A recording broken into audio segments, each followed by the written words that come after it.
Hi, and welcome back to our study group discussion of Peter Adamson's History of Philosophy Without Any Gaps, History of Philosophy in India.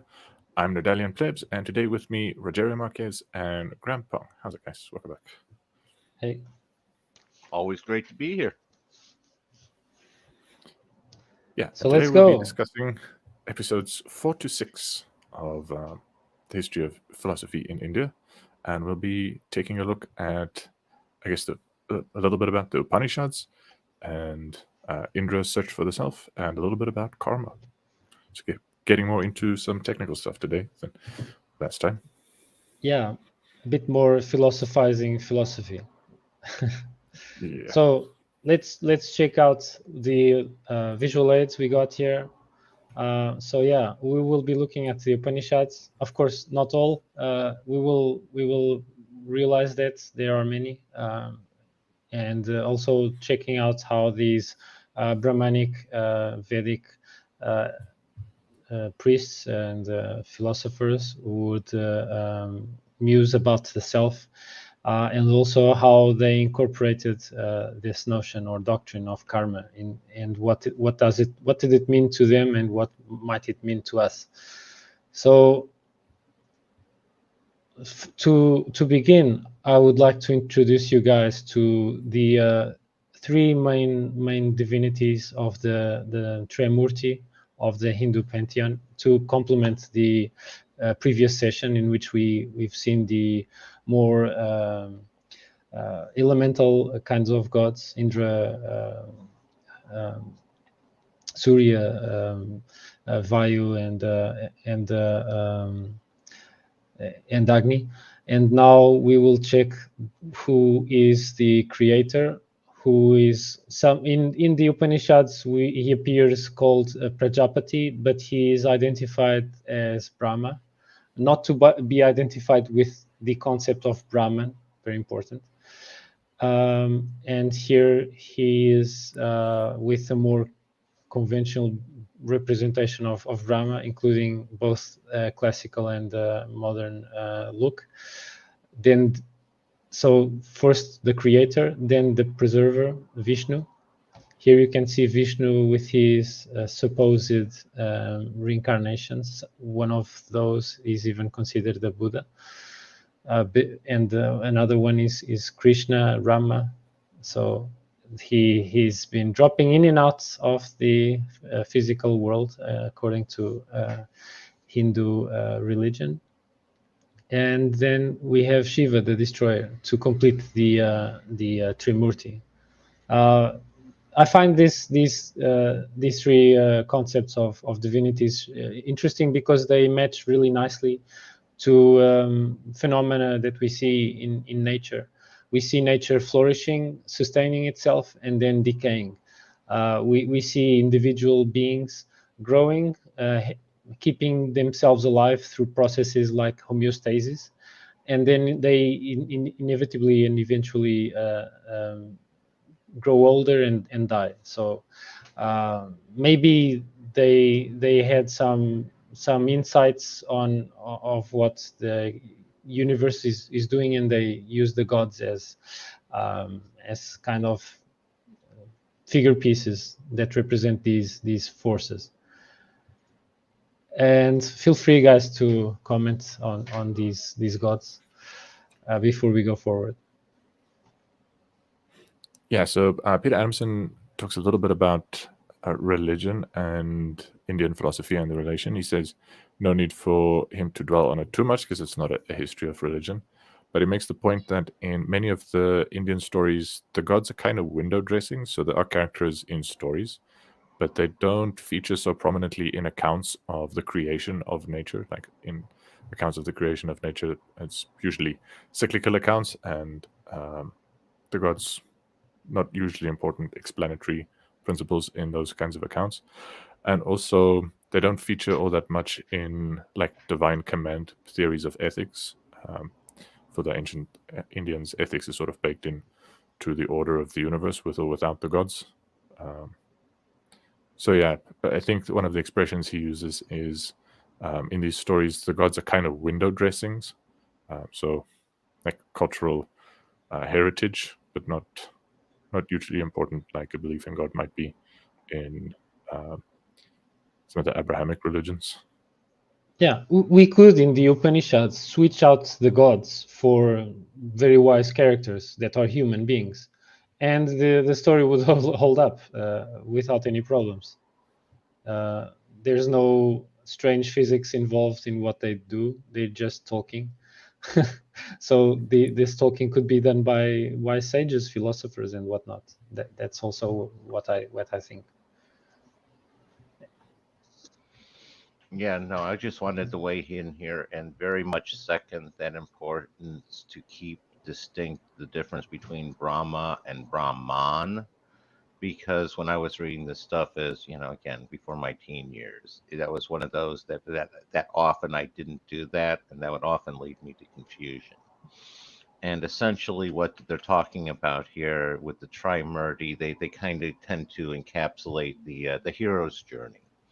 That Taoistic, basically the departure, the travels, and then the return. And Anaximander also had some of it. So it's basically, this is like the Hindu way of capturing that universal archetype / pattern. Just going to tag on that. Okay, let's go forward into where the Upanishads were conceived, mostly northern India. The plain that lies between the Indus River, called here Sindhu River, and the Ganges River, more to the east. Most of the Upanishads arose more closer to the Indus River. And then it seems that the Brahmanic tradition started to migrate eastward, nearer to the Ganges. And we will see when we talk about karma that they even supposedly incorporated karma doctrine into their tradition after migrating to the east.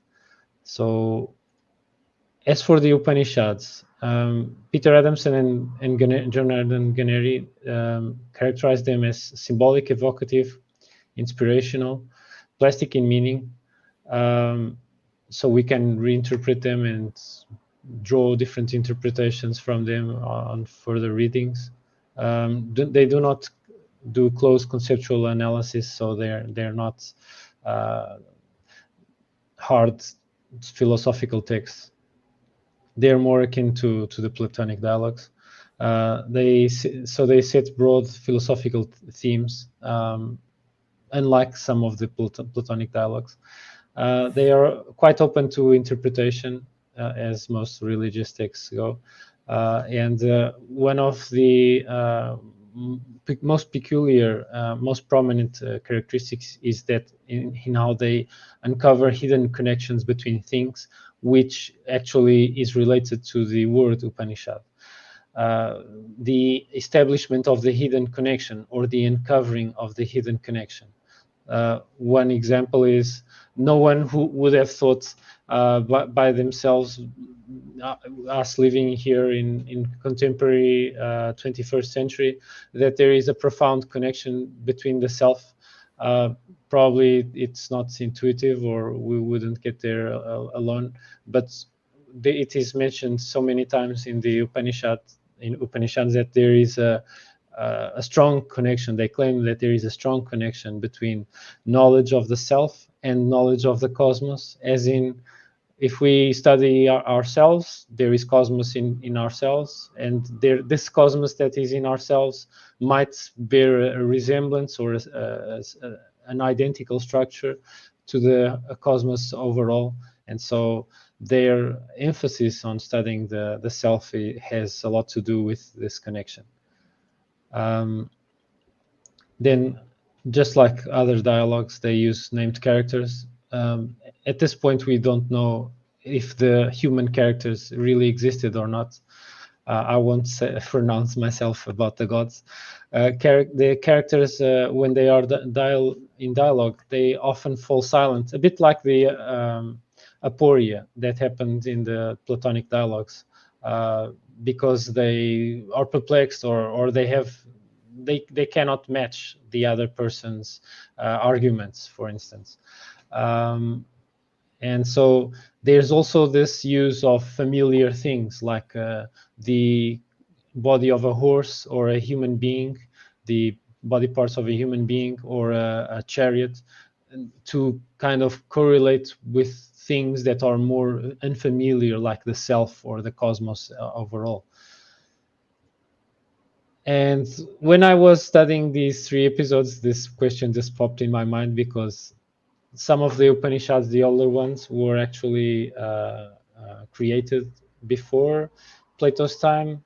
Plato's time is around the 4th and 3rd century BCE. Some of these Upanishads, as we've seen, go 3,000 years back, at least in oral tradition, and then they were probably written down 2,500 years ago, at least the earliest that scholars know about. And so, although it might be likely that Plato arrived at his concept for communicating dense subjects and making people think about dense subjects in his dialogues, it's more likely that this is a convergence of a solution that also the Brahmanic sages arrived at with their Upanishads as extensions or commentaries on the prior Vedas. So I thought it really interesting how the Upanishads are also some really philosophical dialogues that are similar to Platonic dialogues. Yeah, the similarity is striking, and they are quite a bit older than the Platonic dialogues. One comparison one can draw is the Upanishads often discuss and elaborate themes that are just kind of suggestively raised in the Vedas. So the Vedas are these epic tales that don't really, I guess, ponder the themes they raise. They just tell stories in which these themes are prominent. And in the Upanishads, like gods or sages debate the themes. So it would be very similar to Plato if Plato hadn't decided to replace the Greek pantheon found in Homer, but he had the Homeric gods argue with each other about the sort of philosophical questions raised in the Odyssey and the Iliad. Then it would be very, very similar. So they're not entirely the same, but it's also possible that they were influenced. Something I've been wondering about is just how practical cultural exchange would be at those distances. And like sort of one of the things I kind of kept in mind is that traveling technology like the ships and the chariots or wagons or like foot and the domestication of animals didn't really change all that much over the course of a couple of hundred years. And Alexander made it all the way from Greece to the Indus Valley he only lived to 30, so it's definitely, but between the ages of 14 and 50, so it definitely takes less than 15 years, say, of travel to get to India. So I think, yeah, merchants definitely could have been exchanging artifacts and ideas between those regions, possibly. But I think probably if there was influence, it would have been indirect influence. It's very unlikely that Plato was ever taught by Indian sages. But he may have heard tales about the Upanishads. In the East, there are these wise men who have memorized these long verses in which gods debate each other about philosophical questions. So he might have had a vague idea about it. He didn't write about it, so we don't have any evidence of how much he was influenced by the East. We do have very clear evidence that he was very influenced by the Western Pythagoreans and their mathematical and musical ideas about the universe.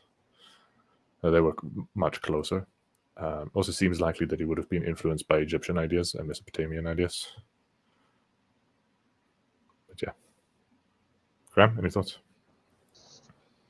Oh, yeah, definitely. One thing I think is for certain that it would have taken Alexander even less time if he hadn't had that huge rolling party that he dragged along behind him to get to India. you know. But hey, when you got your buddies along, you know, it takes a little longer sometimes. That's kind of how bachelor parties work.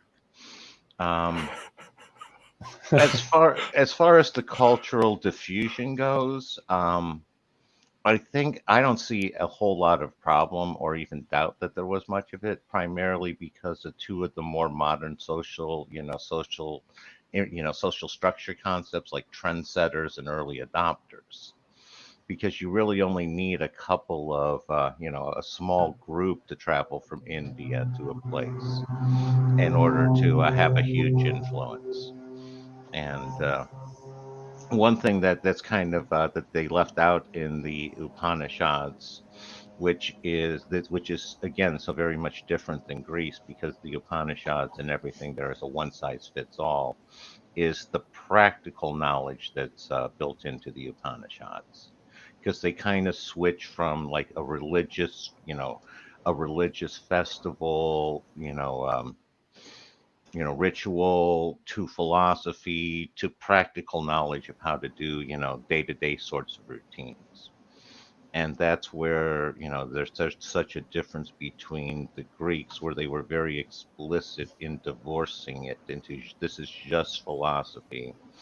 And it's, virtually impossible to separate the philosophical aspect from the religious aspect, from the spiritual aspect, and all of that here. And just going to tag on that. Thanks, Graham.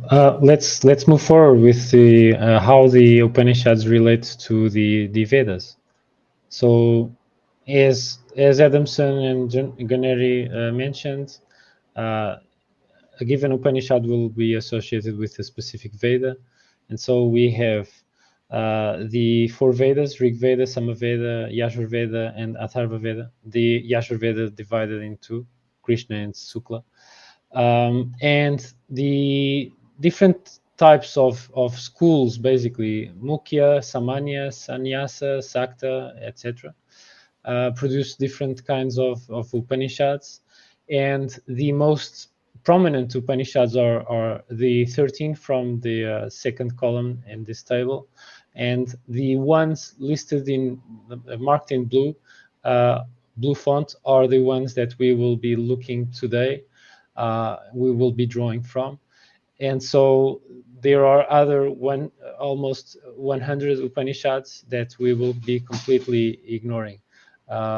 This is a massive tradition with a lot of texts, and so it's quite impossible to go through all of them. And that's what Adamson and Ganeri decided to do. They decided to only examine the most prominent ones, and these most prominent ones share a bunch of themes and say different things about the same things, these same themes.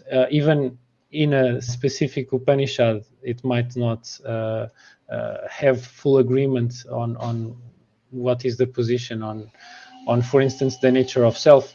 And also there are differences between what is the position on the nature of self in different Upanishads, as I think we will see. And so the first Upanishad that they tackled was the Great Forest Upanishad, Brihadaranyaka Upanishad. It is supposedly the oldest one, and features the dialogue between a priest and a king, with a really interesting progression of the dialogue. So the priest goes, "I can tell you about Brahman, which is from fundamental reality." The king says, "I will give 1,000 cows to who can tell me that." The priest goes, "Brahman resides in the sun." The king says, "I am unconvinced. The sun may be the greatest of all things, but it is not to be identified with Brahman itself." Then ensues a long chain of further ideas. Brahman is the moon, space itself, wind, water. It seems almost like we're going through the Ionians really quickly.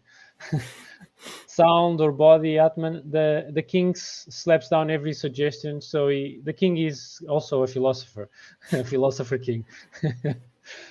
priest admits defeat. Please let me learn from you instead. Kind of like when we see the first movie of Doctor Strange, where he just prostrates in front of the sage and says, "Teach me." And the king goes, "Very well, although this is a reversal of the norm for a Brahmin to become the pupil of a Kshatriya." And then he goes and says that he then talks about the nature of Brahmin to this Kshatriya. And then, okay, so I actually didn't put here the conclusion of the king, but feel free, guys, to comment on that. And while you comment, I will get the point. The king's answer. Yeah, this is interesting to me. The sort of the caste system where Brahmins are the spiritual teachers, and what's it? Kshatriya, I don't know if I'm saying that right. Are they say Kshatriya. Kshatriya are the aristocracy, the politicians, the rulers. And just something it made me think of, like for us, we might consider, say, a move by the Buddha to renounce his role as a prince and renounce the royal life in exchange for an ascetic life of a priest, to be a great sacrifice. But it may have been seemed to him a different choice, or seemed to his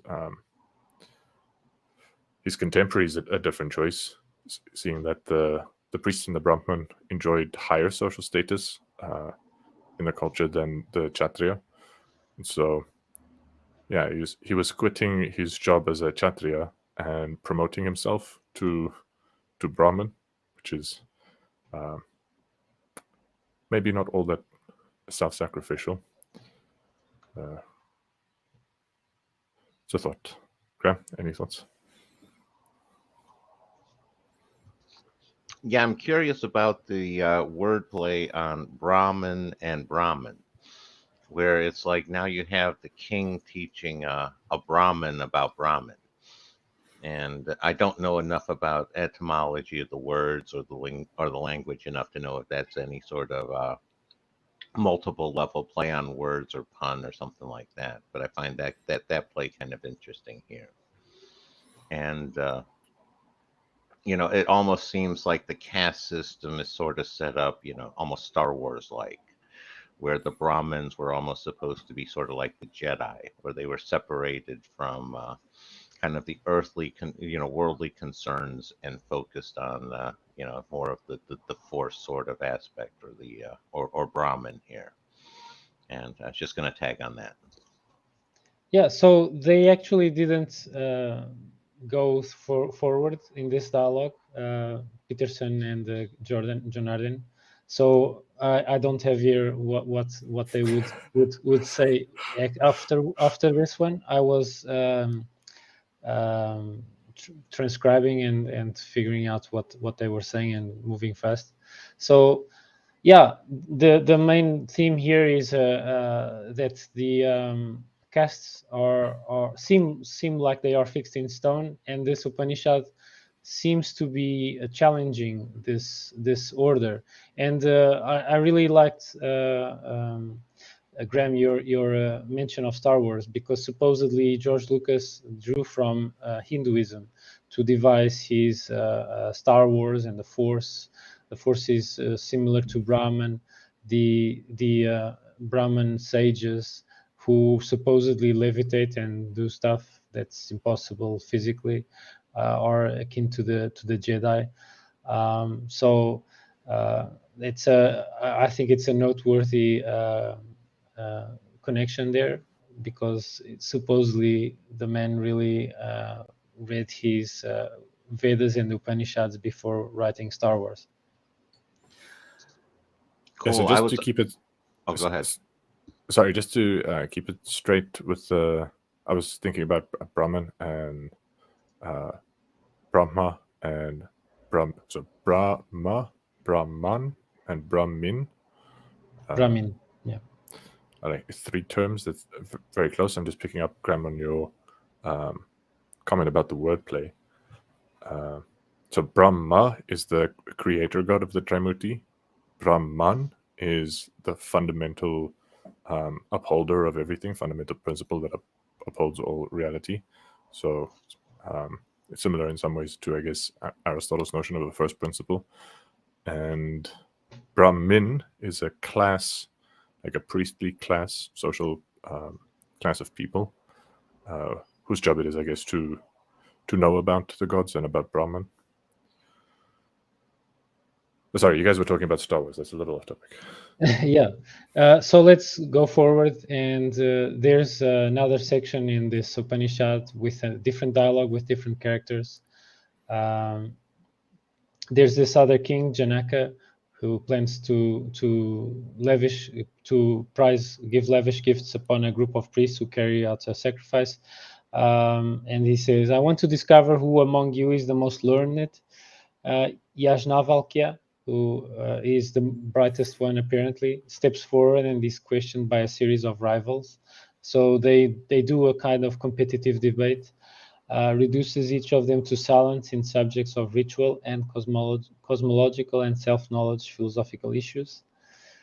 And then there is this female character, Gargi Vakagnavi, a woman who takes full part into debates. So she asks him, people say that the world is woven upon or supported by water. People like Thales probably. But what supports water? And he says, Yajnavalkya says, air. And then Gargi says, but then what supports air? And then he goes back and forth on in a regress to the sun, stars, the realm of the gods. And then stop asking questions lest your head shatters apart. So this is a kind of a trope that appears in some of the Upanishads, where a character threatens another by trying too hard to think or whatnot, that their head will shatter apart. She's apparently impressed. Then she says, I declare that if you can answer a further difficult line of questioning, you should be deemed invincible in debate. And then Yajnavalkya satisfies Gargi by telling her that all things are woven upon space, and space upon that which can never perish. So that thing that can never perish probably is Brahman. And Gargi pronounces him the victor. So it's a really fun dialogue with really interesting back and forth. And it seems to go through a lot of developments of people trying to figure out the arche, like we've seen the Ionians do. So water, air, void, and the sun or fire or whatnot. And so it shows a really interesting progression, and also shows nonchalantly, casually, women participating in these debates way back then. So it might shed some light on how society might have been in certain circles. Yeah, and well, this is the dialogue between Yajnavalkya and Gargi. So feel free, guys, to comment or ask something. Go ahead, Graham. I interrupted you earlier. I'm sorry about that. Oh, no worries. What I find interesting here is sort of the role and the different role that that a woman will play in these debates than like the various men. Whereas like this one here is the woman is basically the final judge, almost like, you know, Lady Victory, the arbiter and the judge of who's the victor and who's the loser. And again, I think that that's just something I find interesting every time I see this happening. It's interesting in the Greek debates too. So just sharing that one and tagging on. Yeah, it's a female oracle that pronounced Socrates the wisest man in Athens, and the rest just took her word for it. Like, no questions to ask to the oracle. Actually, I think the Socratic dialogues would have gone a lot different if, like, some of the Socrates' interlocutors had the balls to just tell him, enough questions, your head will explode if I answer anymore. Yes. That might be a sign that they were completely unaware of the Upanishads. They didn't know that trick. Mind you, if this is a common trick in the Upanishads, then that would be quite strong evidence that probably Plato wasn't influenced by the Upanishads. Robin Williams had a joke about the Germans, like, we asked the questions here. That would have worked too. Shut up, Socrates, I ask the questions, and then ask Socrates a bunch of questions. Or Conan says, enough talk, and throws an axe. They're always to get around it. Then there is the human body is represented as a sort of cosmical map in this same Upanishad in the form of an extended analogy. So speech is equated to fire, sight to the sun, breath to the wind, mind to the moon, hearing heaven, body earth, self space, hair to plants, blood and semen to water. And breath seemingly has a really interesting position here. Breath is the only part where demons could not introduce evil in the gods. So it's kind of like saying breath is always true. Breath is something that's untainted. Wind is simply breath that is freed from death, and breath is the foundation of speech. This is the first part where we entered into contact with this equating parts of the human being, which is something familiar, with something that is not so familiar, the cosmos overall. So, yeah, feel free to comment or we move forward. Yeah, just a brief comment about the breath being uncorruptible according to them. That would make a bit of sense about the importance of breath meditation, watching the breath in meditation. And many of the Indian traditions, they think there's something pure about breath, something uncorrupted about breath. Not sure why they would think that necessarily. Maybe breath can be controlled. So if you were trying to read sort of the body language of breathing, so if someone's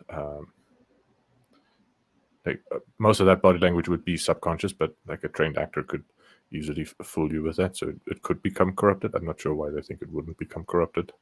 And air can be poisonous, and breath can smell really foul. Like I don't know. Yeah. what about breath is uncorruptible? But it does make sense if you sort of take that on faith. Breath is uncorruptible. Then like watching the breath as a meditative exercise makes a little bit more sense.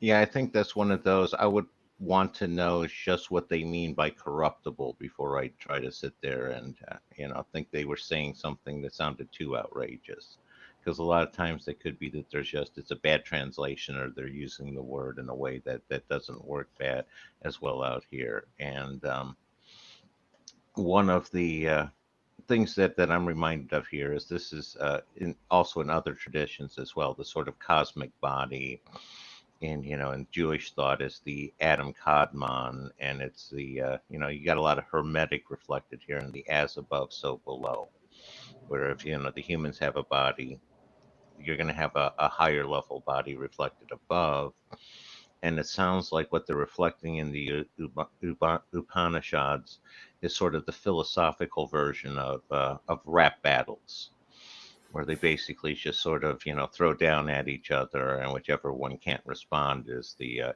loser. So just going to tag on that.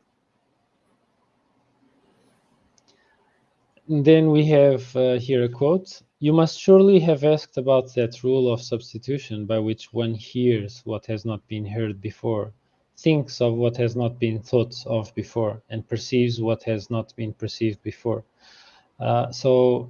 Matching of bodily parts and vital functions to the primary elements and celestial bodies, the ultimate ground for the correspondence is called Brahman.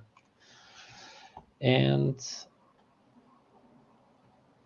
let's move on to this is pretty much a repeat of what we've seen in the previous slide, just with the quotes. Then we have the Kena Upanishad. which goes, by whom impelled does the mind soar forth? By whom enjoined does the breath march on as the first? By whom is the speech impelled with which people speak? And who is the God that joins the sight and hearing? That which is the hearing behind hearing, the thinking behind thinking, the speech behind speech, the sight behind sight. It is also the breathing behind breathing. So they nicely end with breathing to kind of emphasize the importance of breathing, and they are really trying to portray themselves, or at least portraying themselves, or trying to portray themselves as pointing at something that is very, very subtle, that is very difficult to put a finger on. And it goes to, freed completely from these, the wise become immortal when they depart from this world. What one cannot see with one's sight, by which one sees the sight itself, learn that alone is Brahman, and not what they here venerate. So here the comment as, Brahman is more than just one element in the net of correspondences, unseen because it is that by which one sees. It is inexpressible because it is that in virtue of which we speak, and unthinkable because it is that in virtue of which we think. So it's kind of like Brahman is here portrayed as the fundamental read-only memory of the universe, so to speak. That is always there as in the background of the operative system of the cosmos, or the operative system of the human being, or of the mind. It's kind of there if you need it, but you probably don't always access it for some reason. It's quite difficult to access it. That's kind of my interpretation of all this. Feel free, guys, to disagree with me or comment. Yeah, I was thinking about the metaphor of read-only memory. I'm not so sure that works, because like read-only memory needs a separate thing to be reading it, and I think they would say something like, what's behind the reading of the read-only memory? That's the Brahman, not the read-only memory. But they would do that with anything you'd put up as an explanation of what Brahman is. And yeah, I think they're like running into the fact that explaining human minds and human consciousness is quite difficult, and trying to locate it in any of our faculties as it presents in a present moment is basically impossible. They had no, obviously, they had no understanding of the theoretical aspects of computation by which the behavior of nervous cells and surrounding glial cells of the nervous system can be modeled as processing information. So they wouldn't have a kind of sense of information processing happening, empowering things like perception and thinking and memory and all that, those good things. So they probably weren't pointing that out. Also, I don't know if there is in India anything like the psychoanalytic tradition of developmental psychology, or just general developmental psychology, sort of pointing out that a lot of what we think and do and feel has a developmental trajectory of which we only sort of see traces in what we're doing and feeling and thinking now. But really, if you want to understand and explain where that comes from, you kind of have to look back and look at previous relationships, especially close relationships, and you'll find people are often imitating their people close to them that they've had interactions with in the past, and in the present that may not be so evident, may be subtle. But I don't know if the Indian philosophers explicitly pointed that out. The thing they are pointing out, at least in the quotes that Peter Adamson is here quoting, is sort of just thinking about thought right now is insufficient to really understand a person, like a whole person. If you just look at his thinking, or if you just look at conscious experiences of sights or sounds or of feelings in the body, that's insufficient to really have a fundamental grasp of a person. In order to understand a person, one needs to understand more than that. There are sort of dynamics that one needs to understand that aren't super evident in these kind of snapshots. And yeah, I think they are trying to understand people, trying to understand the self. So they're doing a kind of psychology, I think, finding like some of the obvious places you might start unsatisfactory, and then they have this catch-all word for an explanation that they're after, like Brahman, and they have this kind of worldview where that Brahman is the fundamental principle that explains a self is the same that explains the whole universe. And I don't know. I mean, there are modern scientific models where you could cash that out in as being quite similar. I don't know. I think something like Stephen Wolfram's notion of the Ruliad would kind of fit that bill. But I don't know. Let's not get too mixed in modern science. Yeah, I think I've said what I wanted to say. Okay. Any thoughts?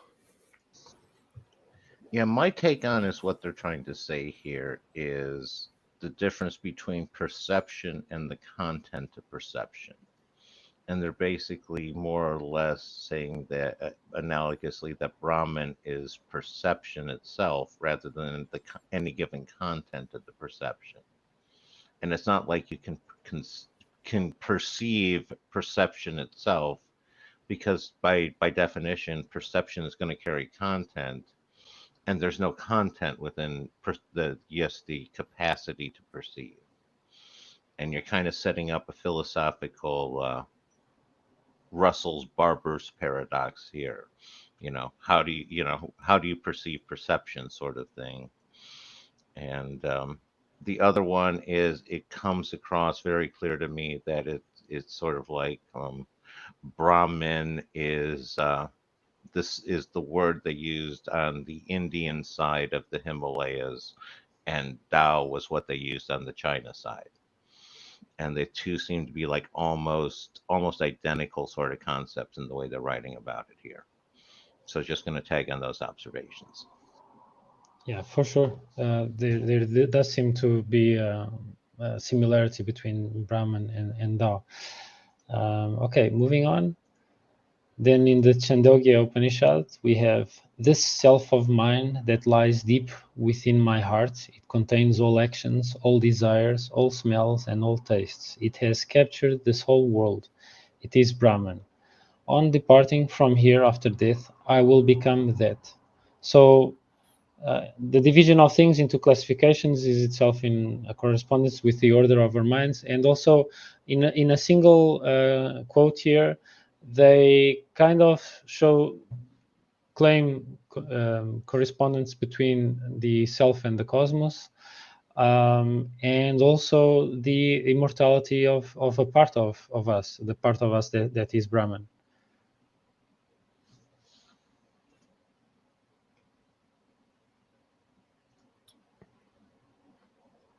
Yeah, I kind of wanted to respond to something Graham just said a little earlier about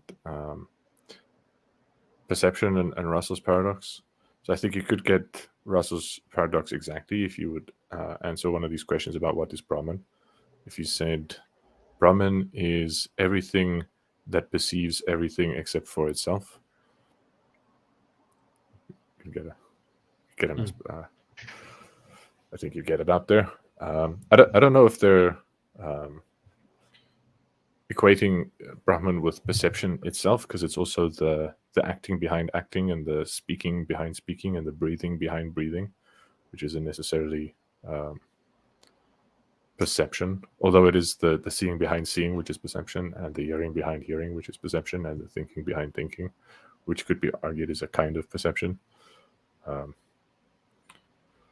yeah, and sort of identifying the self with Brahman is one of the core themes of this strand of Indian thinking and philosophy, which I don't know if I'm on board with, but it's very important to them. And yeah, makes sense that Brahman should be eternal. Do you guys think it might be a little bit of wishful thinking to identify with the eternal fundamental principle of the whole universe? Say that is myself. It might be.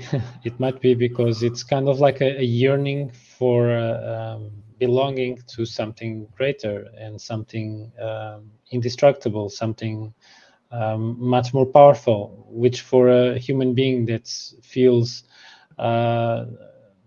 diminished or trampled upon in his daily life, it might, for this individual, feel like a cope or be used like a cope to deal with the oppressing kind of life that a person might have. I also wanted to say here that there might be a correlation between the fact that we like to bring order into our minds, and if they really have a point here, when we like to bring order into our minds and our minds try to attain order from chaos, then if there is a correlation between the way our minds work and the way the cosmos works, then the cosmos also has this at least direction from chaos to order.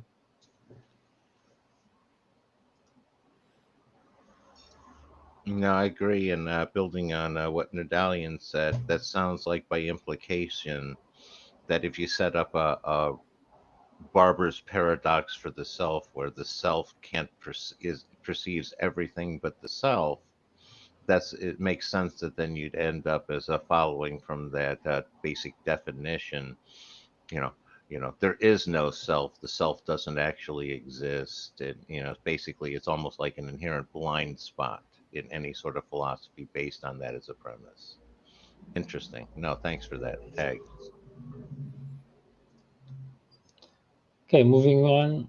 Then we have the Kena Upanishad. We have taught you the hidden connection relating to Brahman itself. Of this hidden connection, austerity, self-control, and rights are the foundation. The Vedas are all the limbs, and truth is the abode.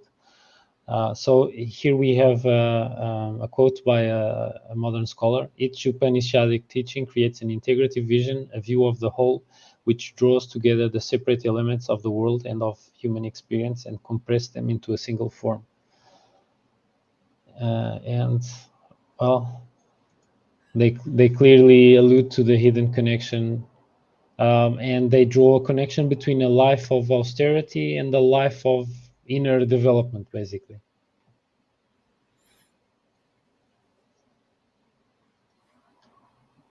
No, I would just add that in addition to that, it has a certain amount of holographic, the whole, each small part reflects the whole and vice versa.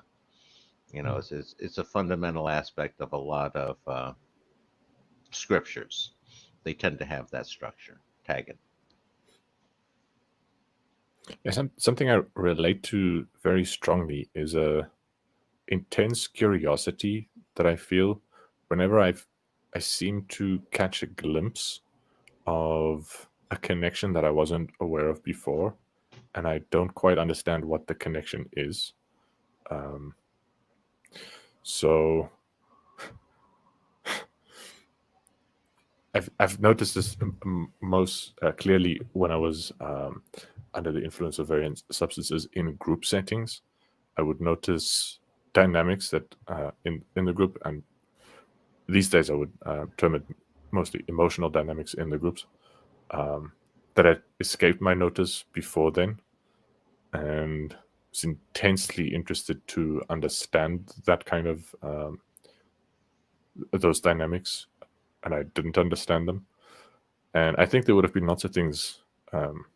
I guess there still are lots of things even in our lifetime, but especially to the ancients, where they could kind of catch glimpses of seeing things seem to be related in ways that they don't have a very explicit understanding of, and having a strong desire to explore those connections.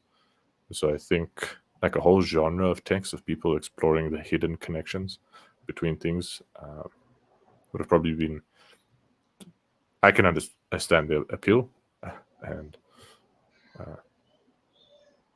yeah, can also understand sort of the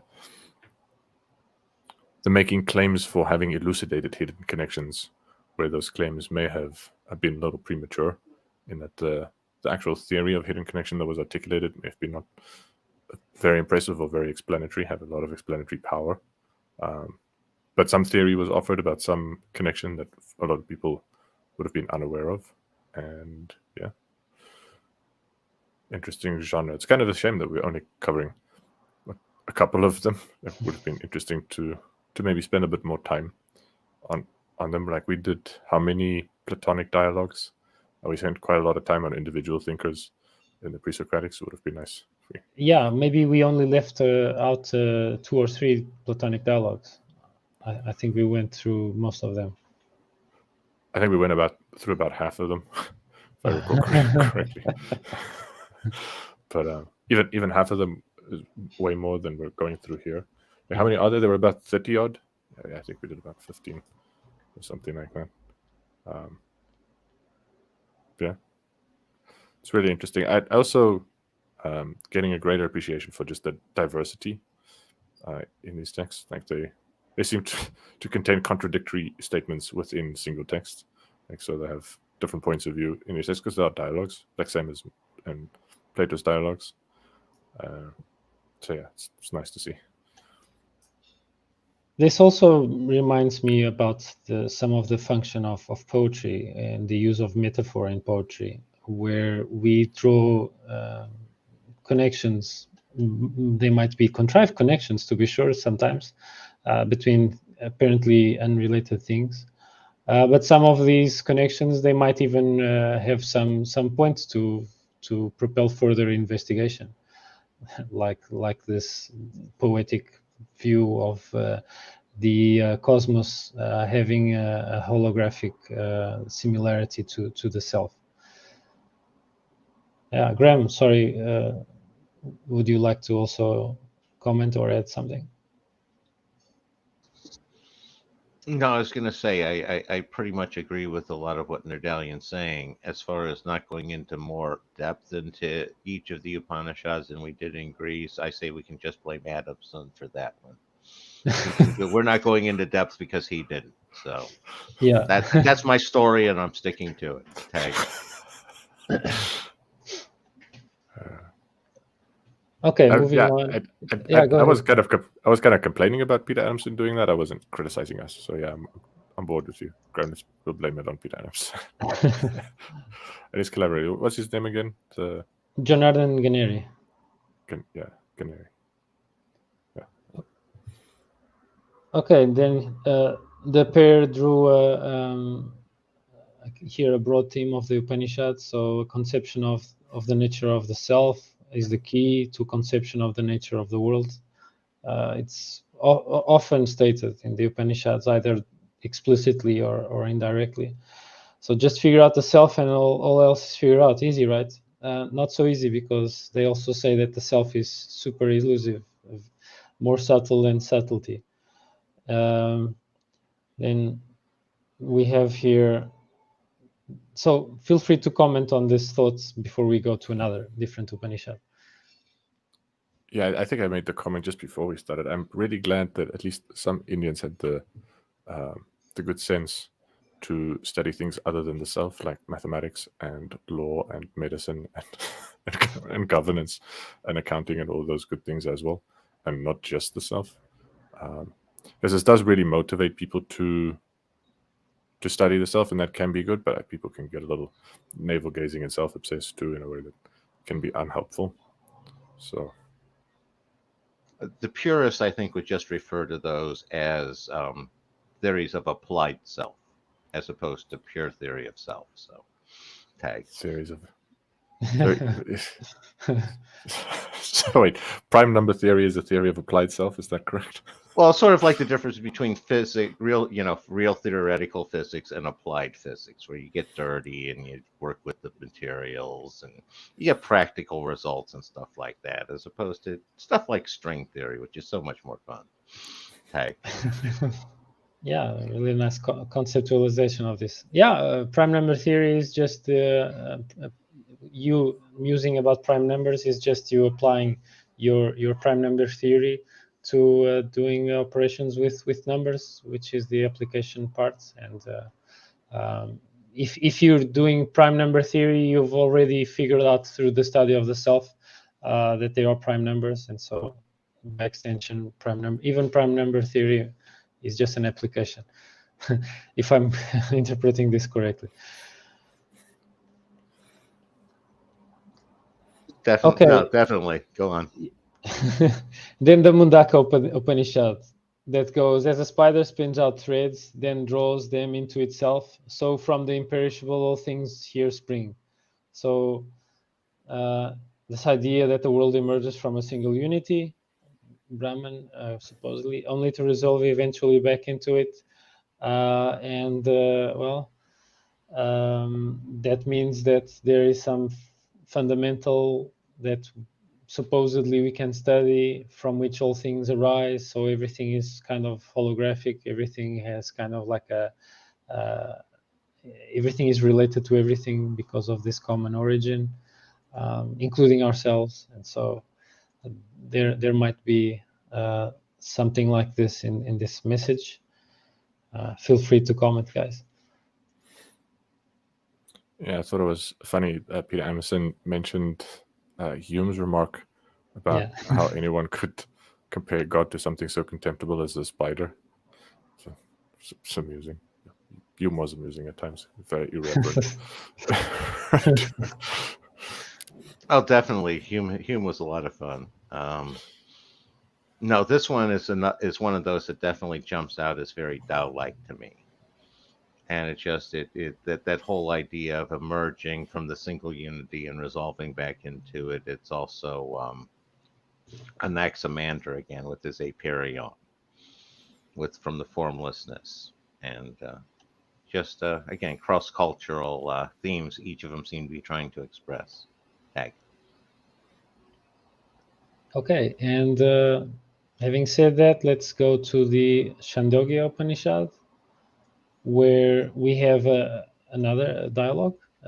Udalaka, one of Yash Nalvakya's rivals in the Great Forest Upanishad. So we have reuse of characters in different Upanishads. He promises his son Svetaketu the knowledge that will account for everything, the knowledge of the totality. So Udalaka tells his son, fetch me a fruit of a banyan tree, cut it open and find the seed, and then cut open the seed. Svetaketu does as he was told. I have found nothing inside.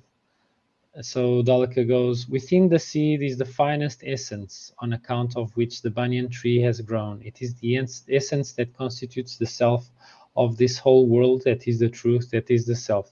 So they narrowly missed, I think, DNA by looking at the void when you cut open a seed and you just miss the genetic material. But maybe I'm missing something that they weren't. So who knows? But yeah, so what they're saying that's a little different from DNA there is saying the essence within the seed that creates the banyan seed is the same essence that creates the self and also creates all of the rest of the world.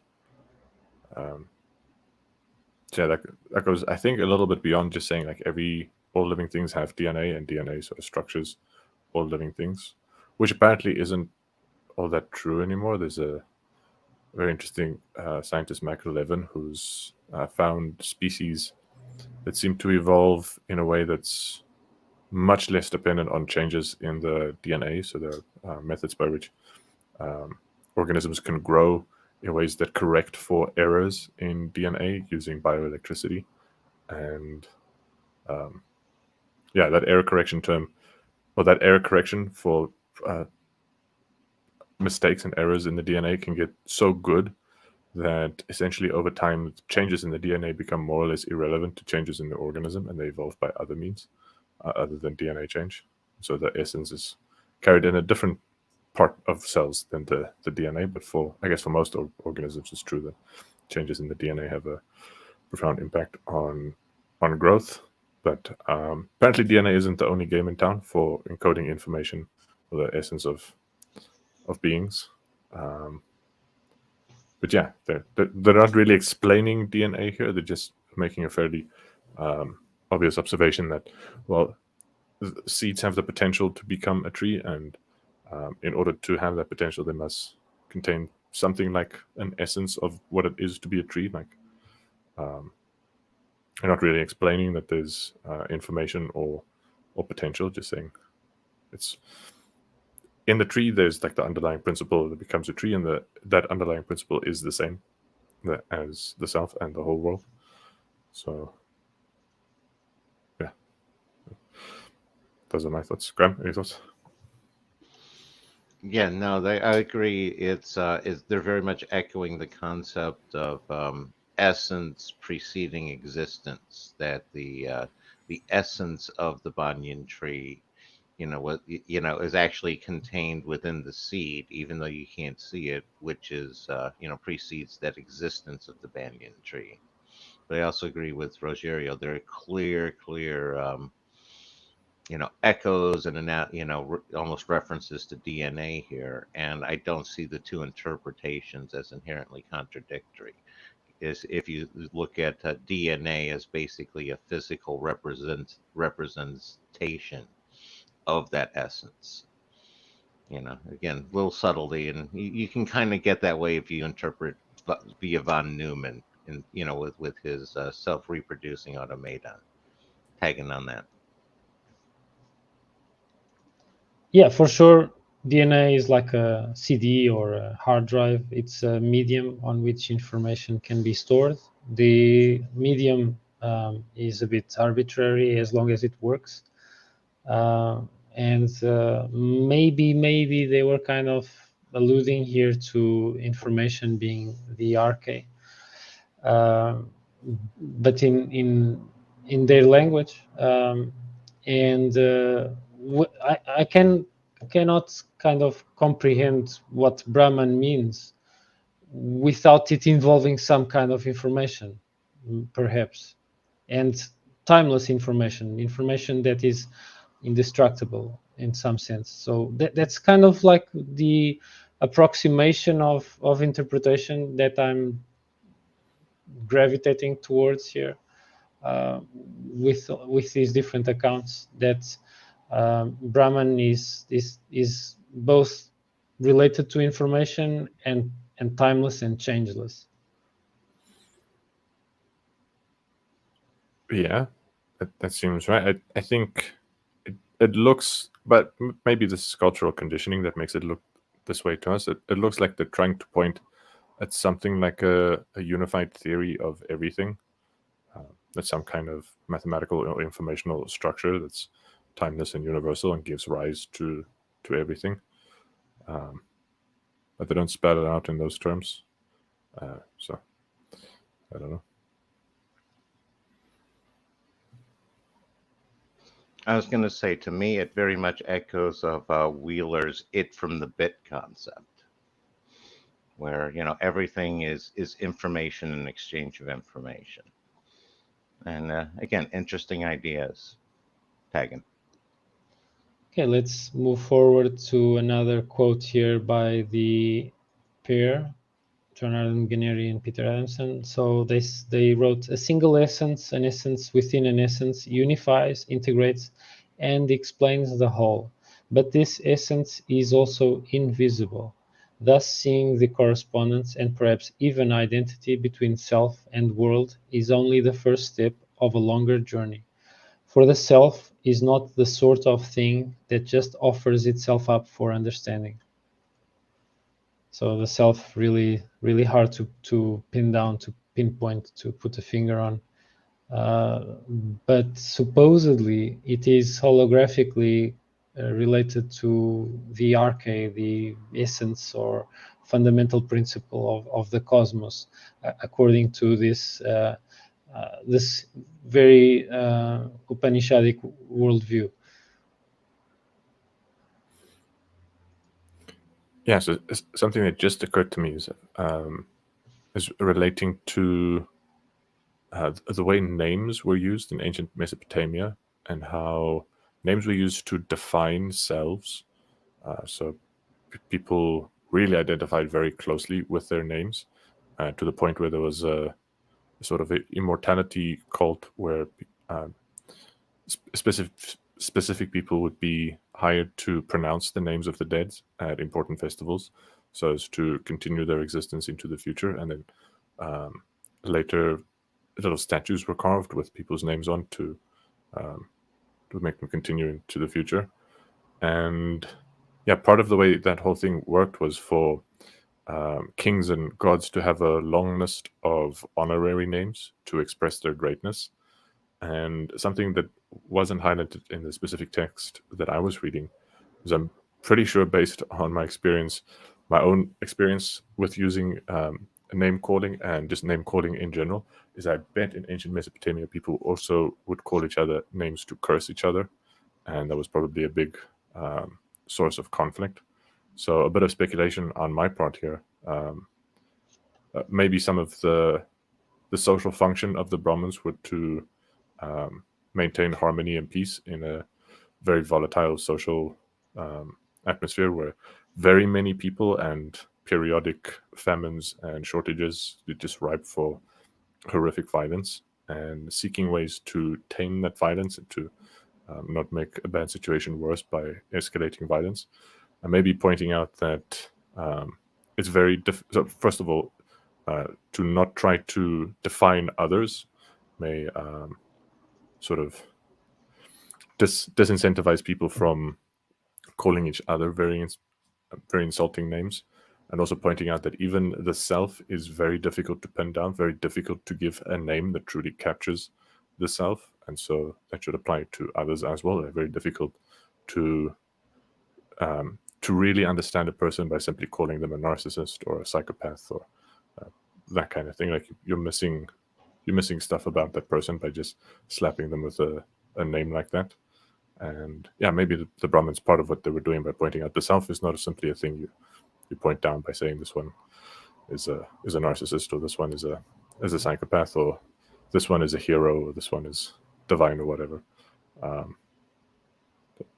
Like dissuading people from trying to play that kind of game may have had a function of preserving peace in an otherwise volatile society.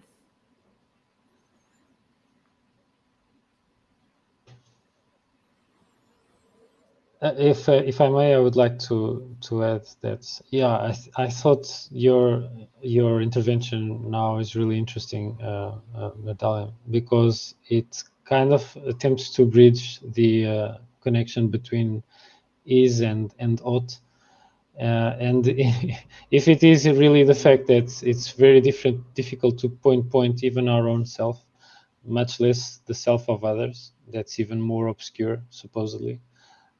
Then it's really not a leap of judgment, or a leap, or a difficult leap to do in terms of thinking, to assume that people are characters, and characters are multifaceted and complex and evolving. And if we pinpoint what they are with a word, we probably will be doing a disservice to what the person is in general, in overall, as a whole. And that worth that might be that kind of insult or word that we employed regarding to that person might be taken in by that person, and will work as kind of like a self-fulfilling prophecy, in which the person becomes too attached to that word as an insult, and then they kind of, their personality is kind of constrained by that word. So one might say that someone is worthy is wretched, for instance. So maybe a translation from what the ancient Greeks might call each other, you're wretched. And so if they take it to heart, they might feel kind of depressed from then on. I think it's a worthwhile ethical ramification of this knowledge of the self, which at first glance might evolve to a kind of navel-gazing, narcissistic kind of thing, but actually maybe not, because they are trying to look at the self that is beneath the part of what is us that might hold narcissism in the first place. They're looking under the hood, where narcissism or other kind of undesirable character traits might lie. So yeah, I think this is really interesting. No, I agree, and I think Nerdalliun hit on something very interesting with the role of the Brahmins as sort of the arbiters in a you know highly volatile political environment. And it jumped out to me as this is yet another one that is similar to almost the way that Judaism was set up, with the way you had the scriptures and then the interpretation of the scriptures. And the Brahmins seem very, very similar to like the Levites, where the Levites had no land of themselves. They were basically the central unifying arbiters between all the other various tribes who did have the land. And I'm just noticing a lot of the various parallels, and don't know if there's much more to it than that, and if they're just both people are developing from a similar natural social structure, or if one's borrowing from the other. Don't know. Just interesting observations. What do you guys think, Tag?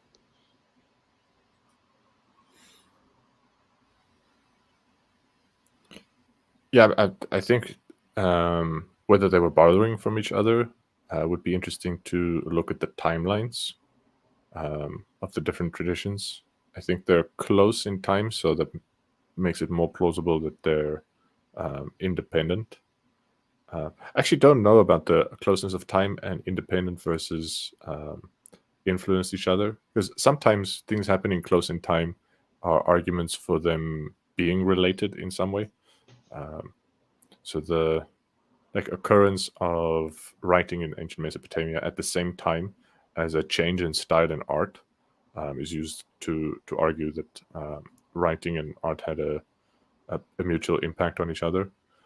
So things happening very close in time, especially close enough over time so that that there would have been time for travel between the civilizations. May indicate that actually they were related. If they were very far in time, there may be indication that they might not have been, but there would have also then been more opportunity for things to diffuse. So I don't know. I've not spent enough time sort of looking at ancient history and trying to parse debates about which things developed independently in different cultures and which things were influenced by other cultures. That's all new territory for me, so I'm not exactly sure how to weigh up the evidence and how to put arguments or put together or whatever. But yeah, the comparison between Levites and Brahmin sounds like an interesting thing to maybe explore a little bit more. I also find that it's interesting how, at least my broad understanding of Indian history, is that for the most part there has been more preservation of tradition and culture than in, for instance, Mesopotamia and ancient Greece and now Egypt. Perhaps because they have the ethic ramifications of their common ground of figuring out their selves first, might have something to do with that. So that's one thing that I'm imagining, I'm speculating might be related to their kind of bedrock of doctrine in their tradition, that might explain how they have been more tolerant of different people with different gods, and instead of kind of annihilating out of existence entire religions, they actually co-opted them in. For the most part, there are a bunch of gods that at first glance might have nothing to do with each other, and then they just reinterpreted them as all being different facets of the same God or something like that. Maybe it has something to do with their fundamentals of doctrine.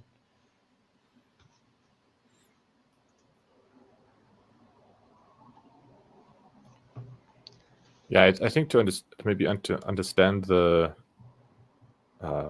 way they've integrated different religions into their pantheon, or just said, well, this is just another incarnation of Vishnu or whatever. It may be instructive to sort of see what happened to compare what happened in India with what happened in Egypt with their pantheon and the introduction of monotheism. I don't know anything about that specifically, but that's what came to mind to me too. Maybe seeing contrast. And also interesting comparison would be with China, who they had very many philosophical traditions, and it gave rise to intense conflict, and for like hundreds of years of very intense conflict, they eventually settled on quite a centralized, standardized thing, and kind of brutally exterminated competition also. And they kept that up for a long time, similar lengths of time to India. So I don't know. There's some thoughts that came to mind. I was going to say another place worthy of comparison would be the various Roman interpreters, where all the syncretizations they did between the Roman gods and like the Egyptians or the Greeks or the Norse. That seems very similar to what they were doing, where this one's just another incarnation of Shiva sort of concept. It'd be interesting to see that one, especially given the whole militaristic aspect and all. Just tagging, we can move on. Okay, thanks, Graham. So the Taittiriya Upanishad, where we have, now a man here is formed from the essence of food, different from and lying within this man formed from the essence of food is the self consisting of life breath. Different from and lying within the self consisting of breath is the self consisting of mind. Different from and lying within the self consisting of mind is the self consisting of intellect. Different from and lying within the self consisting of intellect is the self consisting of bliss, which suffuses this other self completely. So perhaps, although breath is important, it's not so fundamental after all, but paying attention to breath might help with all these meditation kind of techniques. But I found this quote really interesting because it's almost like it's portraying the self as an onion, and you're just taking peel after peel of the onion to see what's inside. In the case of the onion, nothing is inside. They say here, maybe wishful thinking, that it's only bliss. Maybe not. But I've heard people who took acids see that, kind of visualize that all life, all cosmos is just blissful. Like the mycorrhiza of the fungi, the fungal growth, they're all just having a blast. They're having a great time almost all the time.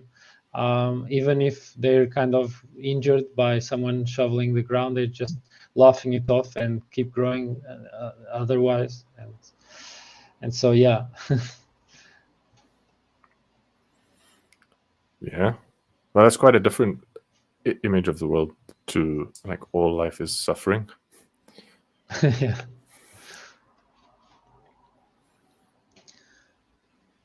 Well, you could say that all life is suffering, but then you need to explain the suffering, and then they say that suffering is dukkha, which is kind of like analogous to a wheel on a wagon not being properly aligned, and it squeaks.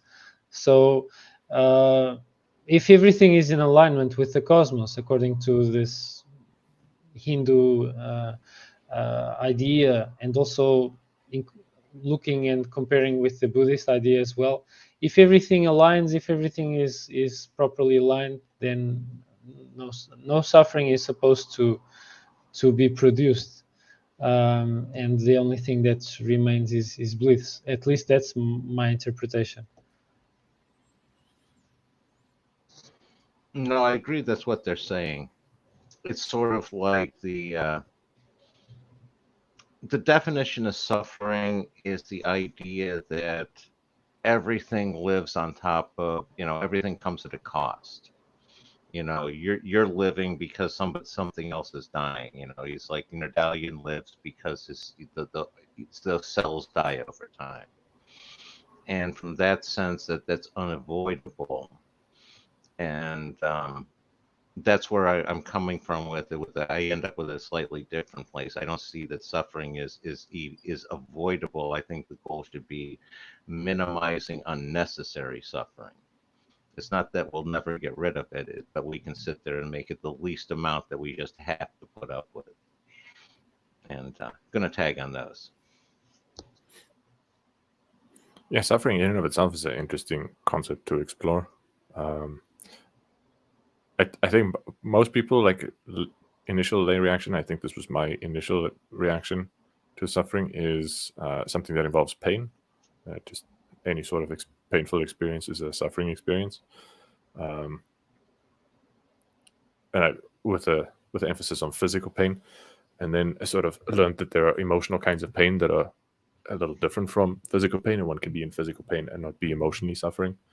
And also heard another idea about suffering relating to agency and control. So to say, like, one interpretation of saying like all life is suffering is that nothing in life is 100% under control. Like, we don't have full agentic control over everything. Nobody has full agentic control over everything.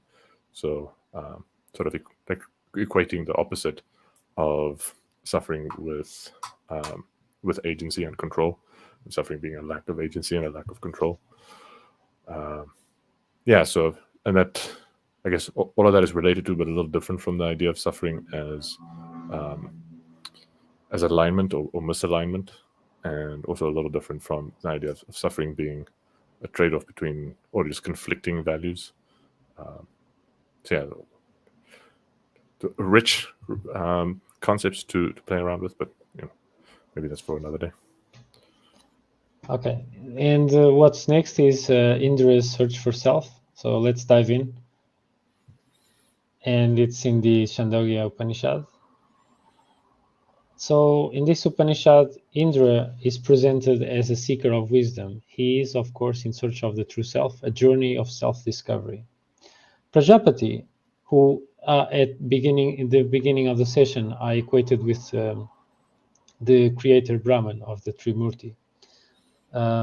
He is renowned among gods, called Devas, and demons, Rakshasa, to be in possession of knowledge beyond that of the other gods. So Indra tags in with one of the demons called Virokana, and both go to live as celibates in Prajapati's ashram in hope of learning the secret of the self. The first thing Indra and Virokana learn is patience. And so 30 years later, note that each deva or celestial year corresponds to 360 human years. So multiply all quantities by 360. That's 11,520. Yeah. That's a long time.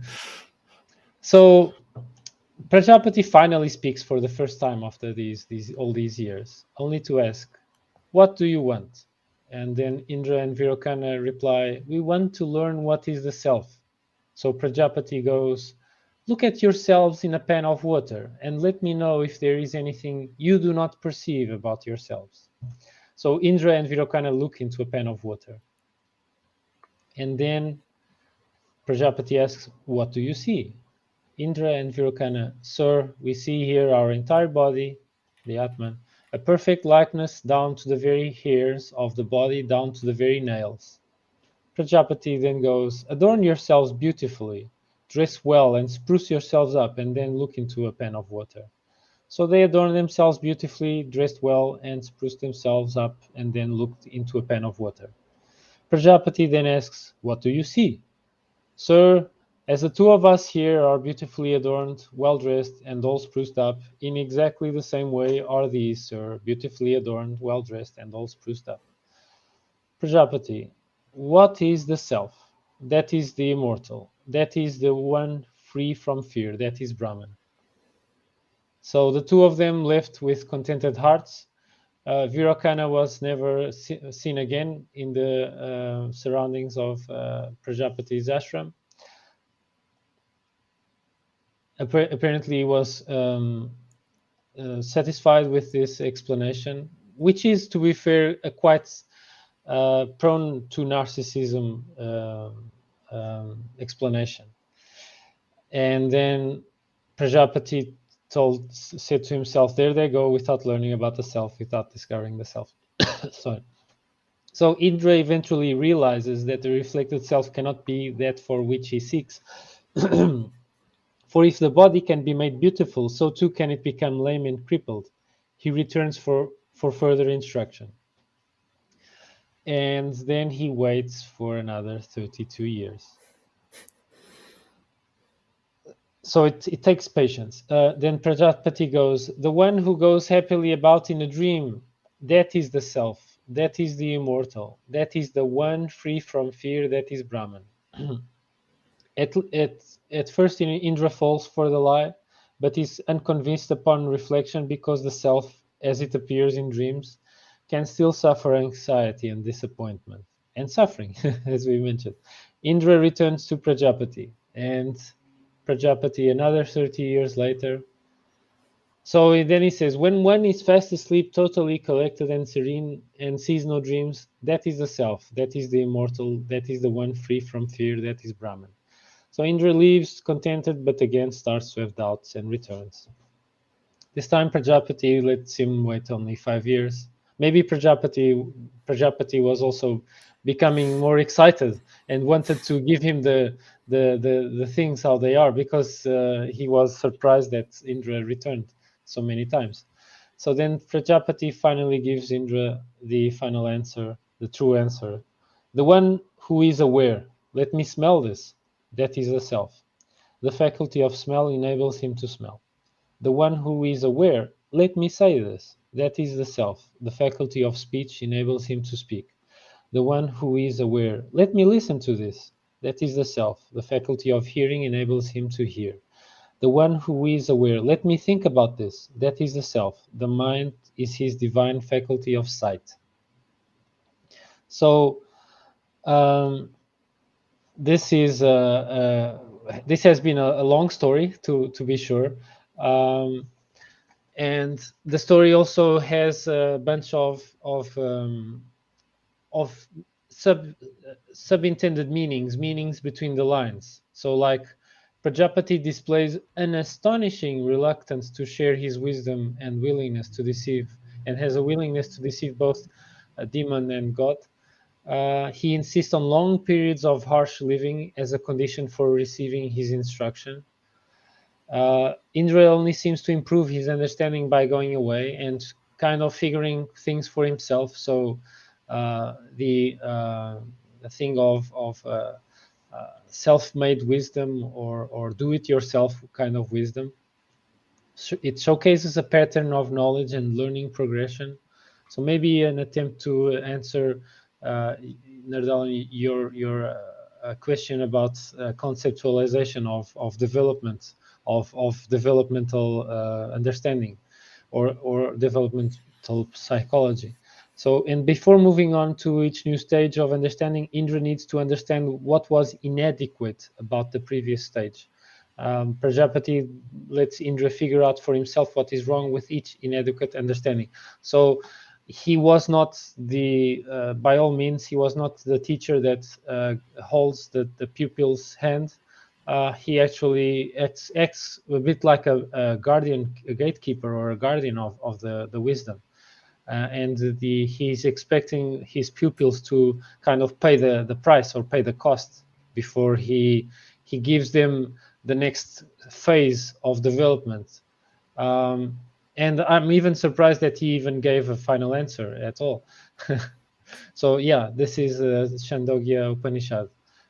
Feel free to comment or ask anything.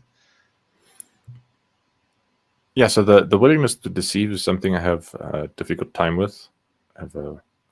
I hold it quite dear, like fool me once, shame on you, fool me twice, shame on me, I will be fooled a third time. So I'm kind of thinking that final answer, this is a renowned liar that's now giving me an answer. Yeah. Should I take it seriously? I don't think so. Yeah, that's the thing that stands out most to me. Like I very much dislike it, and there are teachers who think it's their job to lie to their students in a way that is productive for their students.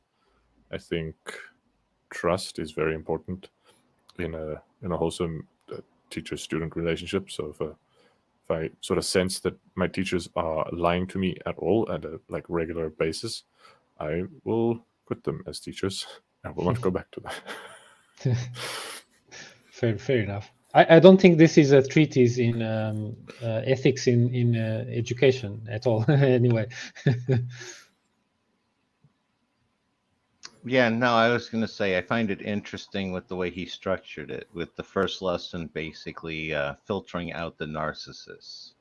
With the, if you're going to have, look in the mirror, yourself is, if your reaction is, I look marvelous, and that's all you need, then, hey, that's good enough. The sage doesn't need to talk to you anymore.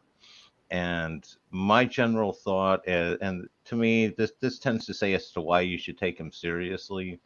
I tend to see the reason for the last period only being 5 years is he had already made him wait 96 years. He was a sage. So, he had to be getting old by that point. So you figure the only reason it was less than 32 is the guy's got to be close to death. So you probably should take him seriously. Just, again, just a line of thought there. Just going to tag on that. Those 96 had devas, so that would be 34,560 years that he made him. So I'm not sure like how old these gods actually get. Yeah, exactly. Sure. My kind of gut feeling was, well, Indra managed to go through 3 hurdles so far, and he had no more hurdles to give him, so he was kind of excited and eager to get on with it.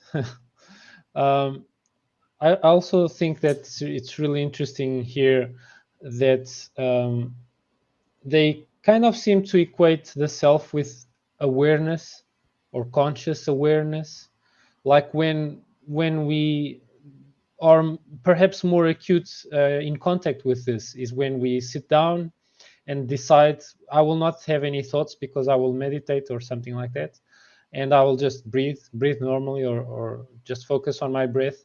And I at least it happens to me, involuntary thoughts keep springing up, like bubbling up, like going. And some people even have visions. Some people that I know even see stuff that are very vivid things, very vivid sights during meditation.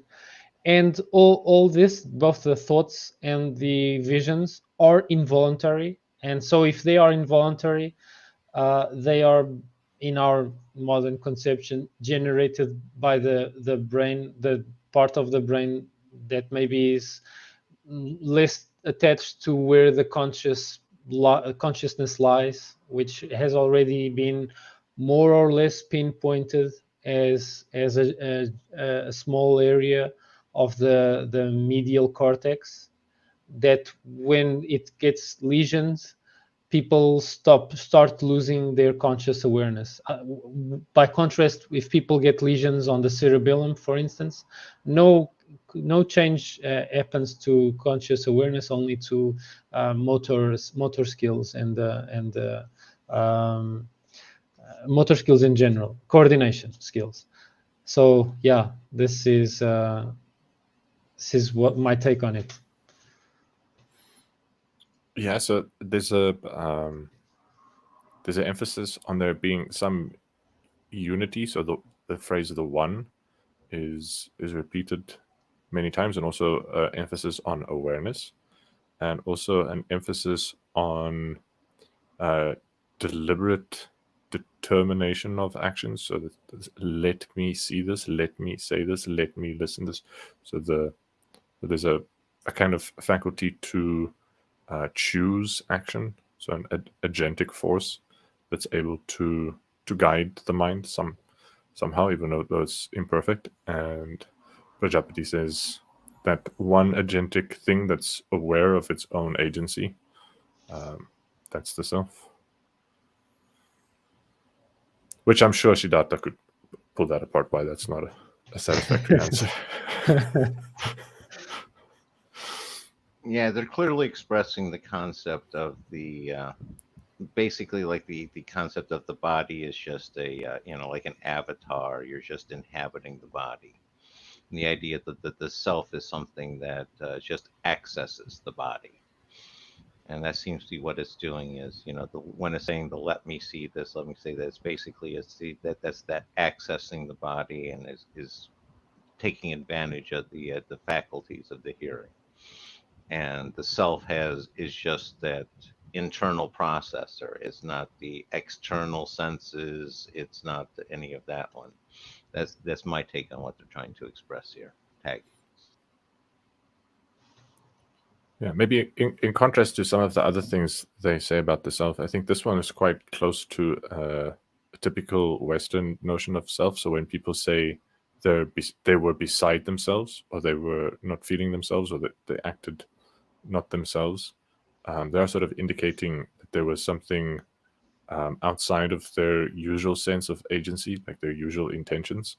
And in many contexts, we consider it very important what people's intentions are, like what's their deliberate decision to act in a certain way is given more weight for defining what kind of person we're dealing with, and also how people are treated and judged in moral context, but also like just in work contexts and in friendships. So if someone very deliberately decides, let me hurt this person in this way, we consider that a very different kind of situation in which they accidentally hurt someone, or they just impulsively did something that was hurtful, that on reflection they didn't do the impulsive thing accidentally, but they didn't intend to hurt a person. They didn't really think it through. So this, I think, notion of self that's tied closely to deliberate intentions, deliberate, aware, conscious intentions, is something that feels very familiar. And yeah, probably quite a useful thing to keep in mind, given how much use our society has gotten out of it. I also like the reference to impulsiveness versus employment of agency.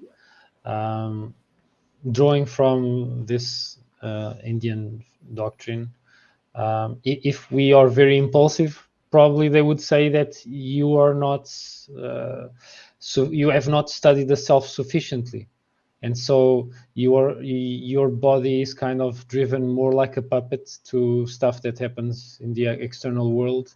Also, its emotions, anger, envy, etc.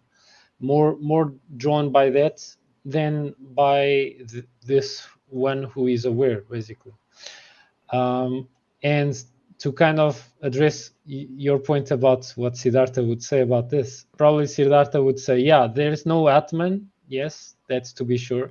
But if you harm another person, it's the same thing as harming yourself, because the self is distributed, basically. That's at least what I'm kind of interpreting from Buddhism. I might be wrong, but I think his contestation on the thing that the Atman is attached to a single human being, and they have their specific Atman that is somehow a projection from the Brahman. While the Buddhists just say, well, just go do away with the Atman. Everything is pervades everything. Everything is connected. So if I harm you, I'm harming myself by extension. And well, that might be a kind of an ethical shortcut. If we think about the ramifications of harming people, either impulsively or deliberately, if someone goes around their lives just harming people systematically, eventually people will feel such inflamed feelings about them that just a mere sight of them, people will want to do something about this person who is systematically doing harm, and this connects with the later subject, which is karma. Yeah, it does connect to the later subject. I think we'll get around to it again, but there's a kind of line of thinking that I've been thinking about for a while now. This notion of sort of drawing ethical implications from a doctrine that we're all one. And I think, first of all, like, we're not all one. I think we have different interests that are sometimes conflicting, and deluding ourselves that that's not true isn't necessarily helpful. It can be helpful when people interpret that lie to mean, oh, so by serving others, I am also serving myself. So it makes sense for me to make sacrifices of myself for the benefit of others. And if they then act in that way, that could be helpful. But logically, they could just as easily say, like, oh, since we're all one, then by serving myself, I am serving everyone else. And that people can get really selfish and self-obsessed, but I am the whole universe. So I'm being good for the whole universe by being good to myself. So first of all, like, no one person is the whole universe, and we're not. There are actually different people with different needs, and like often conflicting needs. So we're not all one. And yeah, like the idea that we are all one can be used either for good or for ill. So I don't see a particular reason to insist that it's a useful fiction. Can be, but I don't care for it. And yeah, that point occurred to me just again when reading the way the Buddha sort of denied a difference between self and others, as he sort of then immediately drew the inference, or the intended inference from that, is that by serving others, by being kind to others, and being kind to myself. And there's some truth to that. I think most people will reciprocate kindness, and just being in a loving and wholesome friendship is in and of itself like a kind of reward. But just the actual practical reality is that there are people who will take advantage of kindness and abuse kindness. And so we're not always serving ourselves by being kind to others. Sometimes we're walking into like very abusive traps that can bleed us dry, like in really bad ways. So we can destroy ourselves by being kind to the wrong kinds of people. So there's a little bit more to, like, all people are basically good, and by serving anyone, I am thereby serving myself. You could easily go very wrong taking that too literally. But yeah, being good to our friends and being good to our family, who, if they're decent people as well and they're good back to us, then sort of that mutual support and mutual care and mutual kindness is very rewarding. And being a dick to those people for no good reason, very bad idea. But it's not because we're all one, I don't think. But it doesn't follow that you should be a bad person to bad people. You should just kind of avoid them and engage with them the least possible. That would be perhaps the best course of action. Yeah, I guess it depends on your role in society. There are people that we sort of hire and rely on to protect us from bad people, and we kind of outsource the violence that we need to be protected from bad people. A lot of bad people are bad in ways that we don't really need any more protection than just avoiding them. So if someone is like just regular emotionally abusive, that's easy enough to walk away from in most situations. Although in some situations it can be a little difficult. One example I brought up in the nonviolent communication example is under terrorist attacks. They may be posing imminent threats, which threats to other people's lives can only be neutralized by being violent to the terrorist. The euphemism is by neutralizing the terrorist, but yeah. But that's rare. That'll be an exception. physically destroying their avatars. Yeah, their illusory avatars can be Yeah, destroyed. but think about this. What this all means if we go to the utmost end of all this. Imagine if we manage to have a society in which everyone is like a really full-fledged self-knowledgeable person. By extension, they know about human nature fairly well, and if so, if some people are introduced in the society that are unaware of themselves. For instance, they might harbor narcissism, psychopathy, etc., and they kind of just systematically abuse others, either just psychological or also physically. People that are very self-aware, they will kind of tend to identify them from a mile away, and will do everything. They will be at a better position, I should say, to prevent harm from these people to befall on themselves and others. Basically, I think that would be a worthwhile status to achieve in a society in which people are more literate about human nature, so as to identify the worst kinds of character traits, to either neutralize them, as you mentioned, or to avoid them entirely, or to employ some measure of fostering self-development or self-knowledge on their part, so that they might have a chance of rehabilitation. In some cases, it might work. Yeah, I was going to say, let me tag in here. Now they're Nerdalliun. Are you sure there are people out there who take advantage of others' goodwill like you're talking about? I don't know. I think you might be being a little harsh on those narcissists out there. One of the issue, part of it for me is the idea of, I see it as a flow. And it's like, I like to help others. And it's like, I need to have a self to help others. So I need to flow in. And the problem with like narcissists is they just want to drain out. So it's a matter of achieving that balance between self and others. And the problem that I have with Rogério's solution is like a universal one is, I think too often the idea of just, gray rock, stone wall, and cancel the narcissist from your life. Yeah, that's fine, but you're leaving these monsters out in the wild with other good-natured people to prey on. And to me, in a lot of ways, sometimes it's better just to, punch the bully in the face when you come across them. Sometimes you just have to stand up to them in the right way. Again, I use that metaphorically.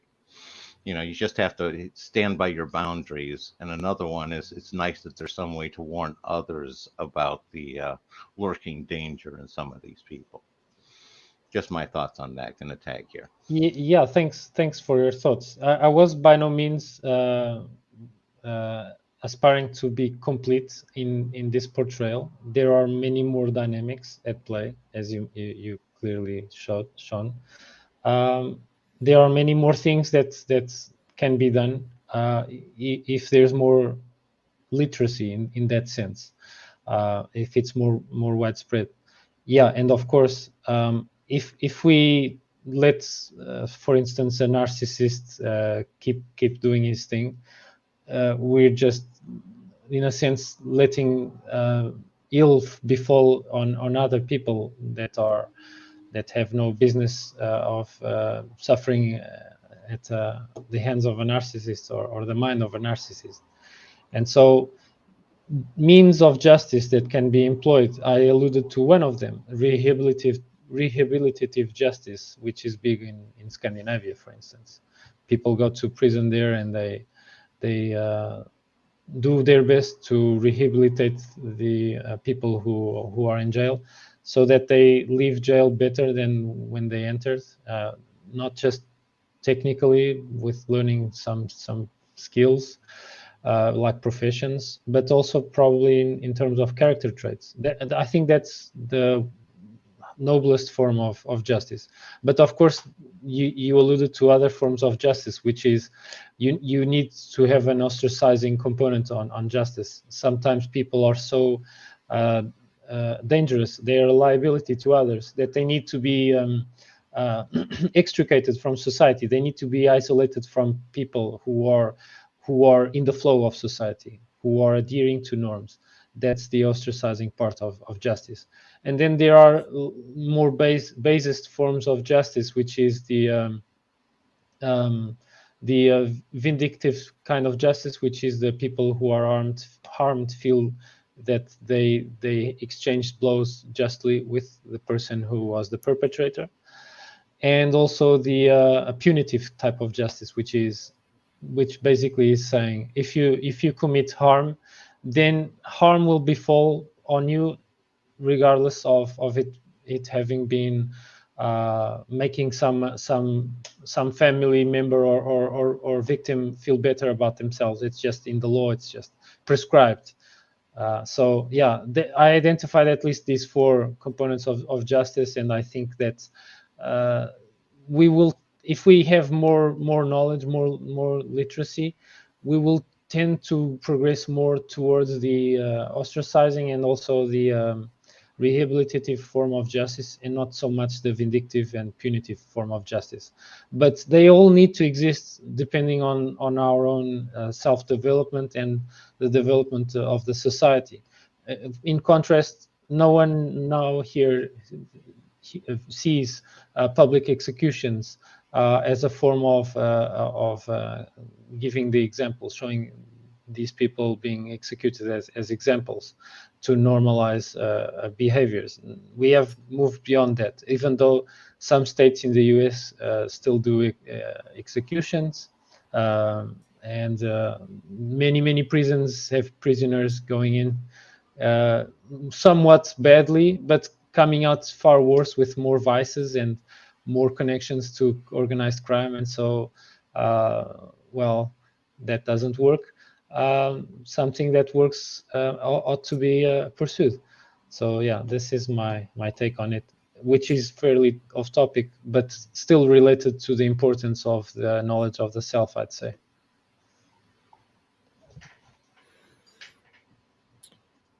Yeah. I'm keen for people to understand human nature better. I just think an important qualification is that there are significant enough differences between people that knowledge of the self, I don't think, equates to knowledge of human nature. There's significant overlap, but I think there are significant areas of departure. So yeah, I've spent a lot of time reading broadly in cognitive and social sciences. I think that's a very worthwhile kind of study to pursue. And yeah, I think if more people would do that, probably, but generally, if levels of education would rise, that would probably be a good thing. And yeah, the cognitive and social sciences, behavioral sciences, are very worthwhile. I think society as a whole would get better if people were more insightful on those topics. They are a bit on the side of esotericism and not so much exoteric. So maybe they are not so approachable for people from the outside who get into contact with them for the first time. Maybe that's my attempt to explain why people aren't going crazy devouring all this cognitive science reading materials. I will say that for the majority of people, at least in countries like the United States, who go to college, I think one of the most popular majors is psychology. So it's not a super neglected thing. I think it's fairly rare for people to take an interdisciplinary approach to combine psychology and neuroscience and artificial intelligence and linguistics and philosophy the way it ideally should be combined in cognitive science. So cognitive science in and of itself is not very popular, and there are many fewer cognitive science programs at all, so it's a smaller thing. would probably be good. But then also, like, the cognitive scientists often ignore things like economics and anthropology and sociology, and those things are worthwhile too. So yeah, I think we have access to the internet, and if you're not too busy working 2 jobs just to make ends meet, you can kind of fairly easily learn anything that captures your interests. Then there are lots of people who work 2 or 3 jobs just to make ends meet. It's kind of difficult to expect of them that they should go educate themselves in addition, like their 4th job to be self-educating themselves in all of the cognitive sciences. That's a bit much. It would be really cool if something like universal basic income rolled out and people were free to just explore the stuff on the internet and learn things and grow and develop. But they probably won't. I suspect they probably won't, because many people are in a state of mind. Unfortunately, this is a product of human nature, as far as I am interpreting it, which is people are not by choice. They are kind of like by default espousing nihilistic and hedonistic kinds of mental frameworks.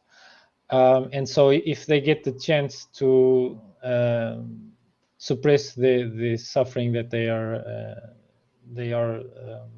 are engaging with, they, at least for a period of time after UBI would be implemented, they would probably enjoy themselves in a way that might even result in self-harm.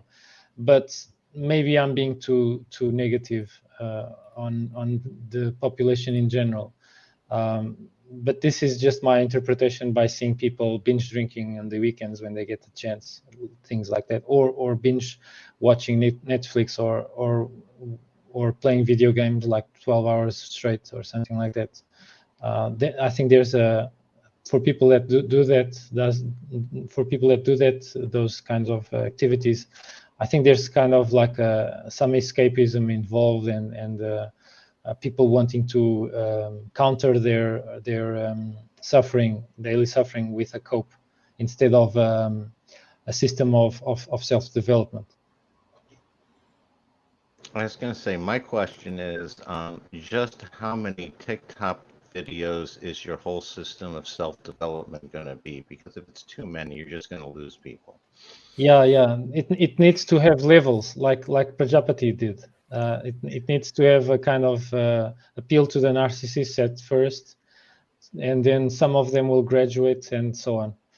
And you need to keep it like under 2 minutes, otherwise you're going to lose them real fast. Yeah, I don't think the 32 years approach will work at all.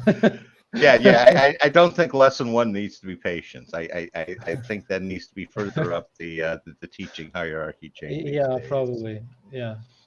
No, Okay, I was going to say, I just wanted to comment real quick on the whole rehabbing the prisoner sort of thing, since I am the American over here. And that's that, they do teach them, like you said, much better criminal skills. They get to network in jail. It is definitely an opportunity for them. And, personally, America, they allow public execution depending on the state. But I'm against it. But I do think that if you're going to have it, the one law that it should be instituted for is corruption in public office. Because to me, that's basically treason. And that's like one of the oldest reasons in the book to execute somebody. So, and just going to tag on the idea that I kind of tend to go with Bono and U2 from The One. It's like we're all one, but we're not the same. And it's being able to recognize that paradox being true is, and balance that fact, is what we need to work on, and not abuse it in either direction.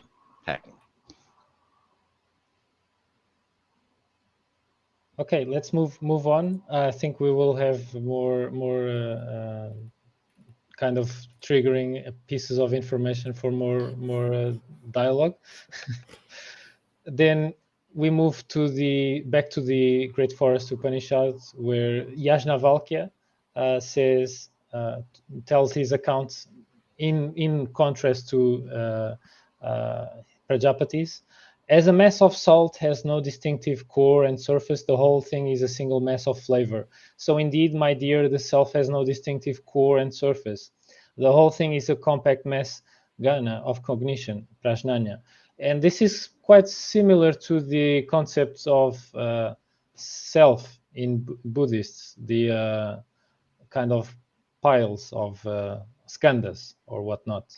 So they kind of, by emergent properties, they generate the self, and probably involving interconnectedness with the cosmos overall.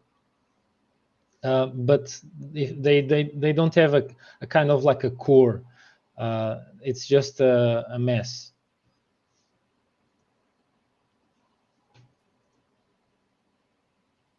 Yeah, it's an interesting idea. I think it's an old debate in the cognitive sciences, just how modular or unified the mind is. Yeah,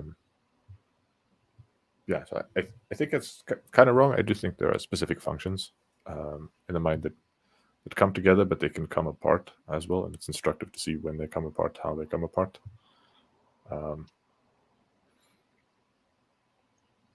But then one would ask, what is essential to the mind and what is accidental? So what can come apart before it stops being a mind? One can ask that, but then one would be engaged in Aristotelianism, not in Exactly. Yeah, I was going to say, what I see him saying here is the idea that the self is non-local, as opposed to it's not in any particular part of the body. Yeah. You know, as opposed to like Descartes, where the self is in the pineal gland, or where were the Egyptians? Was that the liver that they thought? I forget. But it's definitely a profound, abstract sort of concept that they're going with here. Just going to tag. And this concept roughly pretty much matches what neuroscience has been telling us. There's no specific, really clear-cut region in the brain that is responsible for conscious awareness, for instance, or any other kinds of functions of the brain. It's not clear-cut. There's like a fuzzy region that does these things, and there are connections with other parts of the brain, and these connections are required for this group of neurons that we have considered to function, to even function. So interconnectedness and kind of a fuzziness in locality is it makes sense. This guy was onto something. Yeah, maybe I'm taking the metaphor of a mass of salt too literally, because like the brain has considerably more structure than a mass of salt. As a system, there's like more interconnected parts that like working in dynamics that you can analyze and say, well, this little part does that thing and that little part does that thing. Whereas with a mass of salt, there are individual grains of salt, and that's about what you can say of them. It's a fair point. Maybe an analogy like this guy, Wait But Why, Tim Urban. He did a fairly interesting article on the brain, and he analogized the brain as a city, but a city in 3D.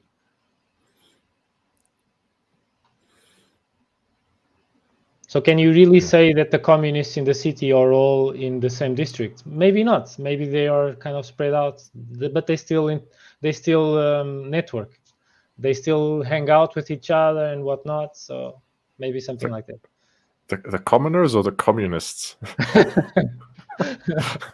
I was drawing from a simulation game called Democracy, which shows that there are different kinds of subpopulations in our nation or city or whatnot that we need to govern, and there probably is overlap between different types of attributes. Like there might be leftists who also drive cars, but there will probably be also leftists that drive bicycles, and there will be right-leaning people who don't care about cars at all, but there will also be right-leaning people that are obsessed with cars.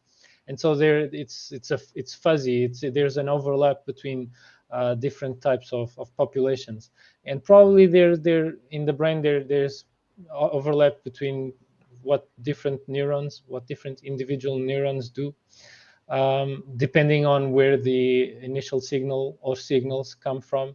They might assume a different role and a different function entirely, which is mind-boggling, to say the least.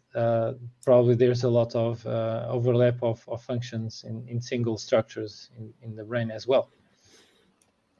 And so probably neuroscience will have maybe more time to study the brain than to figure out the brain than Prajapati lectured these guys until he talked about the self.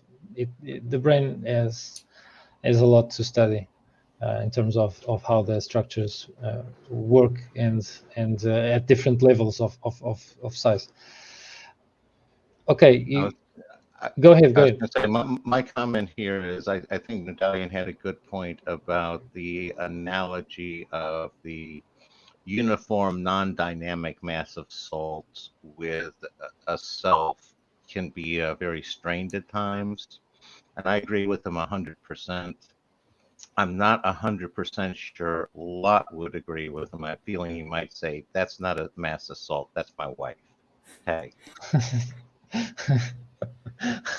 Should have listened to the Lord. So like it's yeah.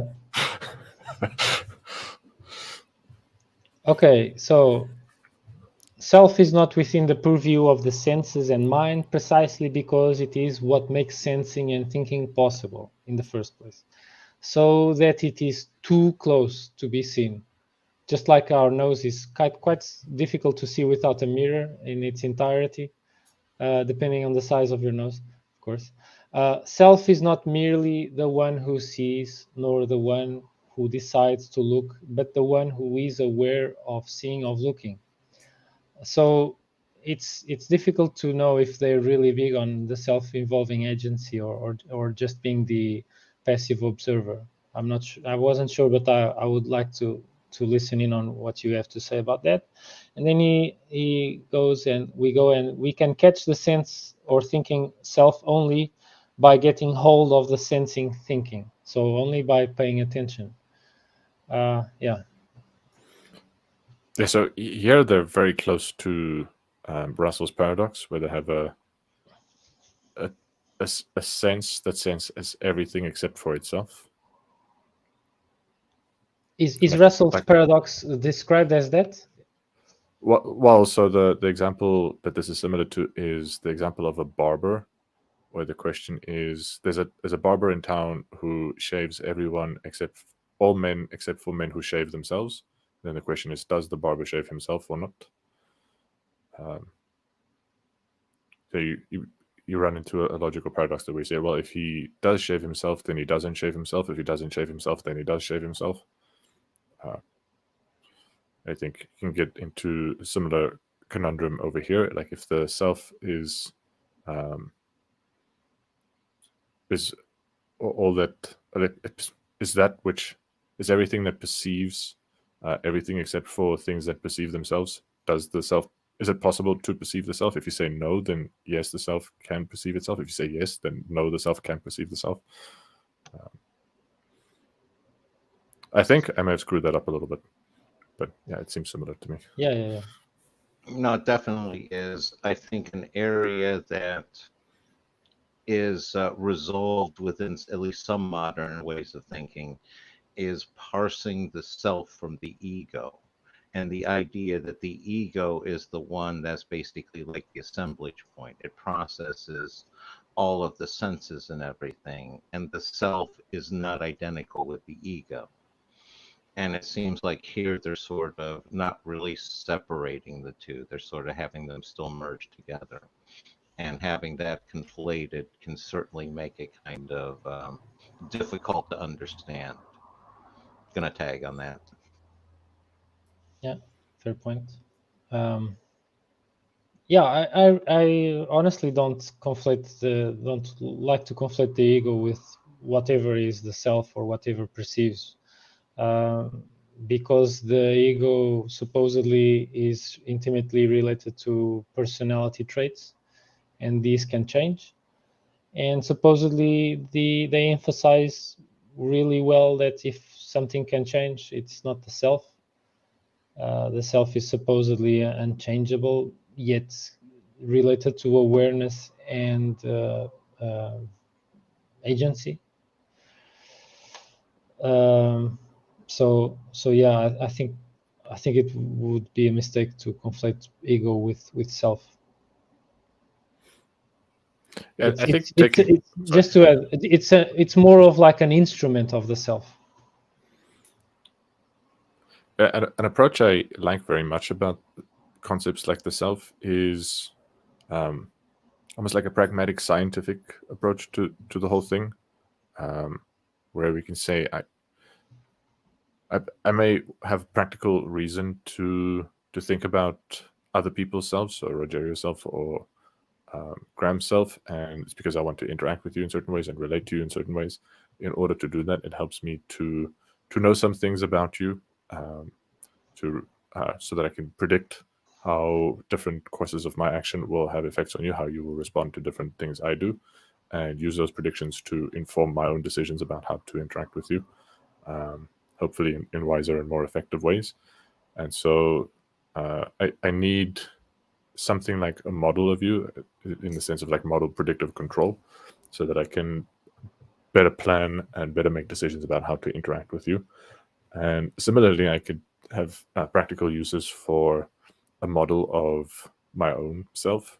And what we can say is that the true system, like the totality of the brain and the endocrine system and the organ systems and the gut bacteria and our whole developmental history with our relationships with our parents and their relationships with their parents, and how that and situations in the economy that constrain our behavior, social context, and all that whole mess of things that at the end of the day determine our behavior is too complicated for any one of us to understand or to keep in working memory when we make choices about things, or even for a really fancy neural network to make predictions of. And so we have approximate models of each other, and any kind of approximate model we come up with would be wrong. Like, all models are wrong, but some of these models are useful. So if you present to a philosopher a formal analog to the model you have for yourself, philosophers will always be able to point out to flaws in the models. Like, well, technically you're making an assumption here that I can show is not 100% true, and you're making an assumption here that's not 100% true, and you're making an assumption here that's not 100% true. And that'll be for any kind of model we can make. Philosophers will be able to play that game, and they will never be able to give us a useful model. And some philosophers really revel in their ability to just point out flaws in theories and models, and like, see, I've done my job. I've pointed out something that's wrong about this, but they're not making a productive contribution to replace the model with something better. And sometimes, like, the best, most practical model we have is kind of wrong. It's an approximation to the real world thing, but still, it's the best, most practical thing we have. And when we use it, we get better results than when we don't use it. And there's a lot of work to be done to maybe arrive at better approximation models, and that work is being done by lots of people. So when we get to know each other better, we're sort of updating our models of each other. When we get to know ourselves better, that can be perceived as updating our models of ourselves. And maybe the scientific models in the cognitive sciences can be thought of as like meta models, so like abstract theoretical models that can serve as frameworks for us to then update our views of ourselves and our views of others with. Yeah, so that was maybe a bit much, but yeah, basically that would come down to saying, like, well, any doctrine of the self is going to be an approximation to a reality that's too complex to capture in a couple of sentences or in a poem or even in a very complicated computational model. So we kind of evaluate those things not based on whether they're flawless, but based on their utility for predicting certain kinds of behavior, and especially the ability to be useful in practical scenarios like being better friends and being better colleagues and being better family members. Better friends to ourselves and better friends to each other. What do you want when you simulate something complex? Expediency or fidelity? Yeah, that depends on specific application. It can vary, but there's a trade-off between those. Yeah, I agree with what you're saying. What I would throw in there is, on a slightly different track, is there's a certain amount of scientific method that can be involved too, where you're judging it not necessarily because it's useful, but because it explains your current observations and predicts your future ones. That can be useful in some situations. Other situations, it's just sort of a fact. But it's like, to me, that's my top priority in judging between theories, not necessarily how useful they may happen to be. So validation of predictive capacity. Predictive and explanatory both. Yeah. The combination. Yeah. Tag. Yeah, I think useful explanations, or like just that there's a way when you give a valid explanation, that valid explanation, if it's a parsimonious way to very flexibly make accurate predictions in many different scenarios, and especially if those predictions are sort of creative or novel or unexpected in the absence of the theory, I would consider that a very useful theory, as can be demonstrated in many experiments. Although the usefulness, if an actual scientist was developing a model like that, they would typically leave the usefulness to others to evaluate. Although I do kind of like scientists who do both, who sort of do both the pure science and the applied science. So the pure science of developing the models and then the applied science of testing them in application. I think those two go hand in hand nicely. And I'm not the only one who thinks that way, but there are people who contest that. But yeah, so I think that's kind of a definition of scientific usefulness. Like if a model can explain phenomena and explain behaviors in a way that leads to true predictions in novel situations, especially if it's easy because the model is parsimonious, then it's scientifically useful. And scientifically useful is often, in very many ways, also useful in engineering or in clinical practice or in all kinds of other practice. Sometimes not. So it's not identical to useful in any given application. But then another thing that you didn't bring up, Graham, is like sometimes people will say usefulness is a bad measure for science. What you want the science is to be true. And the typical example I bring up in that case to show that no, truth in and of itself isn't something that's highly desirable necessarily, is you could take a high resolution camera on your phone, they're high resolution enough, and take a photo of anything, and then load that photo on whatever processor you want, and just go read out the RGB or the hex code values of each little pixel, and just make an enormous number of true claims, like the pixel at index 00's RGB value is the following, pixel at index 01's value is the following value, and you just carry on listing the RGB values for the whole photo. And if you write a paper about that, that would be completely worthless scientific paper, even though you've just made, in some cases, depending on how high the resolution is, literally millions of true statements. So just the fact that the statements are true and that there are many of them, not good enough for science. You want something like a scientific explanation. And a useful scientific explanation is useful in the fact that it's a scientific explanation and not just a list of facts. So I think useful is a bit of a vague construct that can be sort of cashed out in different ways and be defined in different ways what we mean by useful, and in different contexts it'll be different. But yeah, I think that's probably enough. It is you or the agent himself who determines the utility function, what is considered useful. But I agree, it's like Heraclitus said, the abundance of knowledge doesn't necessarily bring about wisdom. When we want to be selective about what we want to pay attention to and what we want to value, we better filter out things like redundancy and repetition that doesn't add value. Like your example, there's, to be fair, truth in that, but there is so much repetition that it's like a biblical flood of true statements that will just keep someone's attention attached to it for a very long time, and then as fruits of that, what will it enrich in that person's life, or other persons, or society in general? That is also the question. And there's this arguments from another guy, Epicurus, who says, if empty is the argument of the philosopher that doesn't contribute to minimize or remove human suffering. And so there's a hint for utility functions as well. But this is off topic. Let's go forward with the slides. Feel free to comment if you want to say something. Maybe we should just give Graham a chance to respond if he wants to.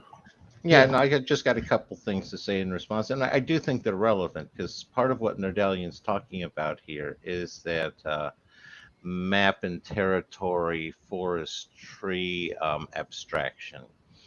And that's where then, and again, you're talking about that with the difference between wisdom and knowledge, which is wisdom is from the overall territory and knowledge is the individual pieces. And what I'm talking about is useful is, it's where I've had it defined is,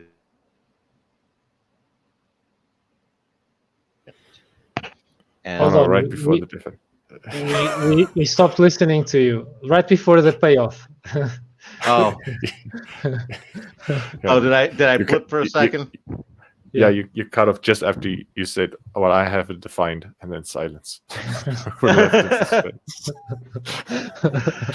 Oh yeah, no, I'm talking about the map territory sort of concept, and it's the idea that you're going to be losing fidelity, but you're appreciated in the compactization form. It's sort of like in math, like taking the Lagrangian sort of concept. And when it comes to the usefulness, it's based off the basically the frame of the agent. What is their goal and agenda? And the example that comes to mind as far as objectively true versus useful for the agent is like the tobacco companies, where they were fighting a rear guard for probably about 40 years over the idea that there was any problem with using tobacco at all. And that's where the objective science clearly was not useful to them and was actually harmful. And that's where the problem comes in, is a lot of times you're going to have agents with agendas that objective truth is going to be very inconvenient / harmful to their actual goals, i.e. Narcissist being a great example. Tagging out on all that, and we can move forward. Okay. So to show you guys an analogy, the analogy of a chariot, that is featured in probably my favorite Upanishad, the Katha Upanishad, where a Brahmin kid goes to the temple of Yama and then has a chat with Yama, the god of death, and asks him to explain him about the life, universe, and everything kind of questions. And Yama explains the self with the analogy of a chariot. So intellect, the charioteer, mind being the reins, body, the chariot, senses, horses. And so the self isn't even here, the self isn't, he kind of showcases or emphasizes that the self is so elusive that you cannot see the self, even in this analogy that he gave, that goes over many aspects. And so, yeah, I thought that this is a really interesting analogy. There's also a commentary on this passage to inform people that this is only by coincidence, similar to the analogy of the chariot that Plato drew in the Phaedrus. It's kind of different in terms of significance. Yeah, so this is the last tidbit from the part of the self.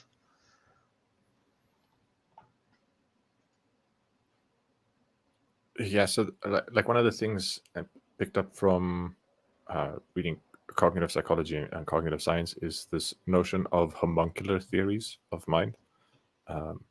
And I think these charioteer analogies are some of the classic analogies that come up, where minds or selves or consciousness is described, and then one of the components that's used in the description is a fully fledged self, in this case the charioteer, which then you ask, oh, well, where's the charioteer's self come from? And then they're explained by a little charioteer inside or a little chariot inside the charioteer, and that also has a little charioteer in it, and like, where does that self come from? And you can kind of infinitely regress into tiny little homunculus cells. That doesn't quite work. I'm not sure if that's exactly what they're doing it here. They may be pointing out that the charioteer is not a fully fledged self. It's just it could be an abstract function that determines direction. If that was the case, it does bring to mind typically a person who is a fully fledged self. But if you just had something that determines direction, so like in a control system, or say a self-driving car, if you had some kind of function that's just determining the heading of the wheel, or how much the brake should be depressed, or how much the gas should be depressed, and that's all it was doing, that wouldn't be a self, but it may be part of a larger system that you could see, like, well, the whole system is working in a way that looks like a self. It might be intended that way, I don't know. But, let me complement. I got my notes here. So it goes and adds to this analogy that self is the source of neither action nor will.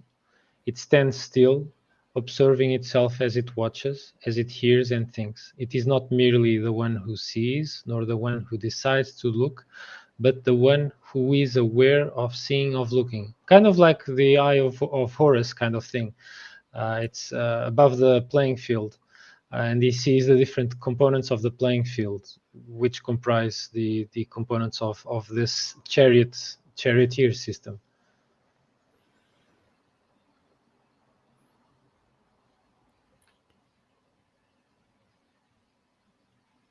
But it's strange because in other Upanishads, they equated or associated the self with some agency or voluntary will, while this Upanishad says that the self is passive, is like a passive observer. Yeah, I was going to say this one almost seems like they're parsing out that ego and more giving the ego to the charioteer here. And, without having read in a large amount of depth, I'd want to, examine to see if it's a question of, combining ego and self, like we've talked about, as opposed to sometime parsing it out more strongly. Tag. Oh, this Upanishad goes in great depths of the dangers of an overgrown ego and overgrown sense pleasure reward center. It literally tells you if you let those grow too much, you might enjoy yourself a little while, but then death will come and you will lose all that stuff that you cherish so much. While if you focus on developing self-knowledge, you will realize what you ought to do in life to lead a better life, and you will be rewarded when death comes. Basically, that's the gist of it in this Upanishad. So it associates the concept, the notion of the self and the ethics quite a bit. Yeah, that's maybe a good pivot point to talk about karma.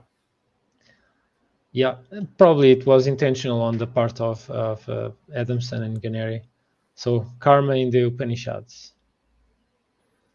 So karma, strangely enough, is not mentioned in the four Vedas. So it's not, they didn't start with karma. Rather, plausibly, and this is still a matter of debate, but it's possible that the upholders of Brahmanism who migrated from the closeness of the Indus River to the Ganges Valley then picked up the doctrine of karma from whatever culture was living in the Ganges Valley. So it was incorporated later on into Brahmanism and Vedantism, and it only shows up first in the Mahabharata and the Upanishads. And then, the non-Indians who might be studying non-Indian texts, which I think we fall into that category, we might think, oh, cool, Indian cosmology says we do not die definitely, we will be born again. And ironically enough, the Indians are, or have been rather, during many ages, literally trying to escape the cycle of rebirth. So I found this kind of ironical. People from our kinds of societies, they might have some reluctance on this thing. It's something that comes to us all eventually, inevitably, and with and soon, sooner than we might want. And they just say, well, there's a cycle of rebirth. So this entire death thing is kind of a bit dispelled. But they want to escape it because the cycle of death thing is now enmeshed with karma, and people produce bad karma quite unintentionally and quite easily. And so they are kind of interpreting that the rebirth is merely to penalize and punish people that have done something wrong in a previous life. Maybe that explains why people like Siddhartha wanted to end the cycle of rebirth so much. But not just Siddhartha, many others. Yeah. So it's an interesting philosophical point. I think it would be controversial to just restate it the way I'm stating it now. But it seems that a common way to conceive of existence is as, and this is quite Buddhist, like, is fundamentally unsatisfactory, like fundamentally not good enough. It's like not good. Like existence itself is not good. What you want to do is to cease to exist. And unfortunately, that sounds like the really easy solution to do that would just be plain old suicide. But no, that won't do, because you'll just get reborn into existence. Into a dog or a worm or something like that. Not even a human.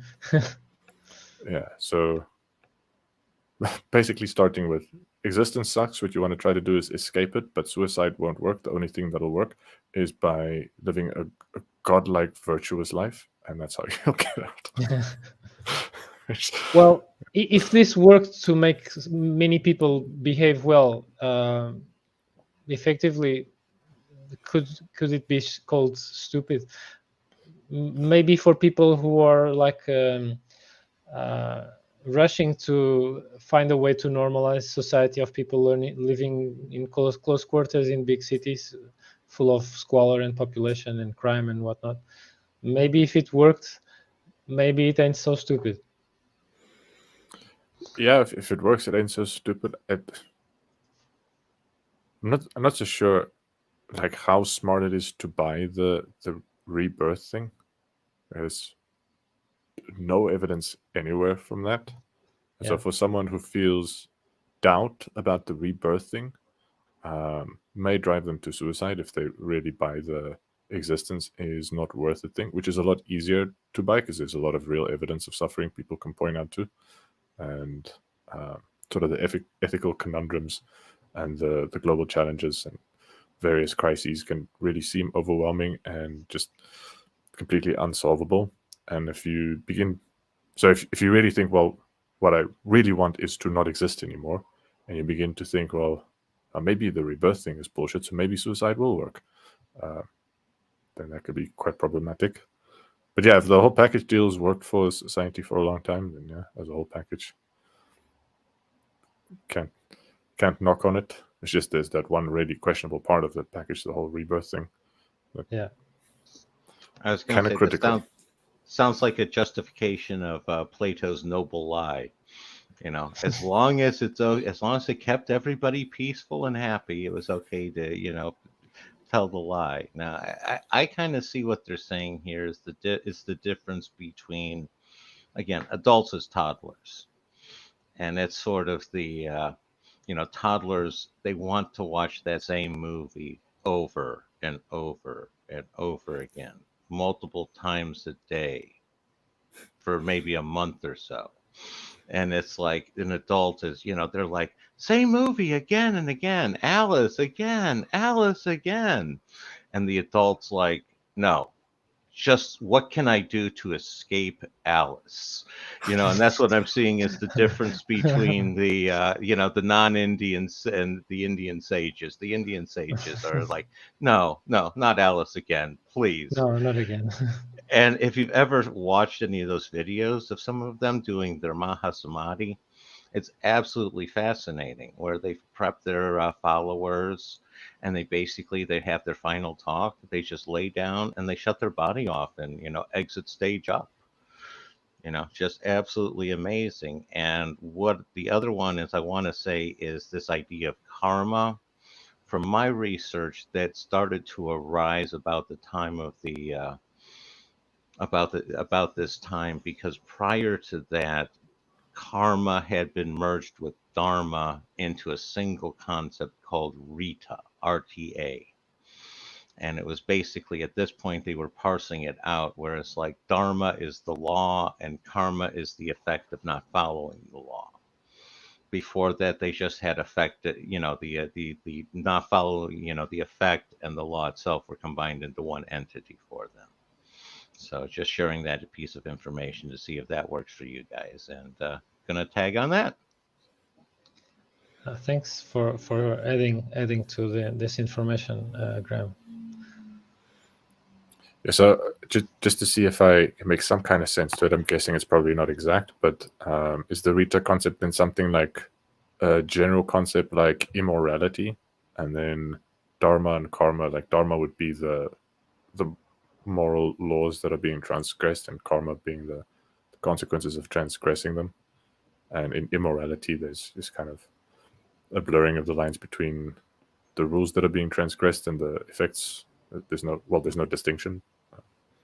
No, it wouldn't be immorality. It would be more or less morality. It's like Rita is like the Indian. It's like the cognate for like Asha within Zoroastrianism, or Mat within the Egyptian. Within the Egyptians' religion, it's the idea of the cosmic balance, which includes both the law and the retribution as one. And what's happening more in the Vedic era is they're separating out the law on the one side, and so they can examine them separately. The law on the one side versus the consequence on the other is what I'm seeing happening. Tag. All right, that makes sense. In Hammurabi's code of law, the law was more or less a list of consequences for a list of bad deeds. Yeah, it was basically like computation or programming language. If you do this, you have that. If you do that, then you have this, and etc. etc. It was written like verses, right? And intriguingly, is chronologically about the same time as the Vedas are getting constructed. Tag. Yeah, around 1500 BCE. At least that's the earliest earliest dates for the Vedas. Others put the dates more like 1200 BCE, could be about 300 years after Hammurabi's laws. Or he's steely. Me and Graham found out it's steely, not stele. small trivial, I think. Then Adamson and Ganeri mentioned these two ways to approach this conundrum. So if karma, if we invariably create bad karma with our actions, inevitably, so the early Jainas developed immobility asceticism to avoid creating karma. They would train themselves to be able to stay still and meditate still till they die from thirst or hunger or exposure without doing anything. So that's a way out, a way to log off.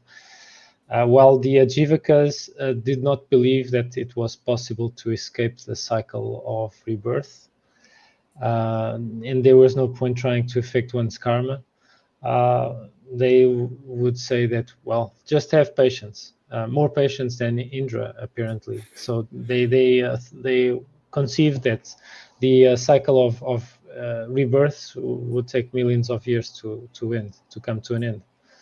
Yeah, so this is basically a pacifist kind of resolution with the Jainas, and the Ajivakas, they are just a bit pessimistic, maybe realistic in terms of the doctrine, the doctrines in which they were developing in, and so, well, these are these two approaches.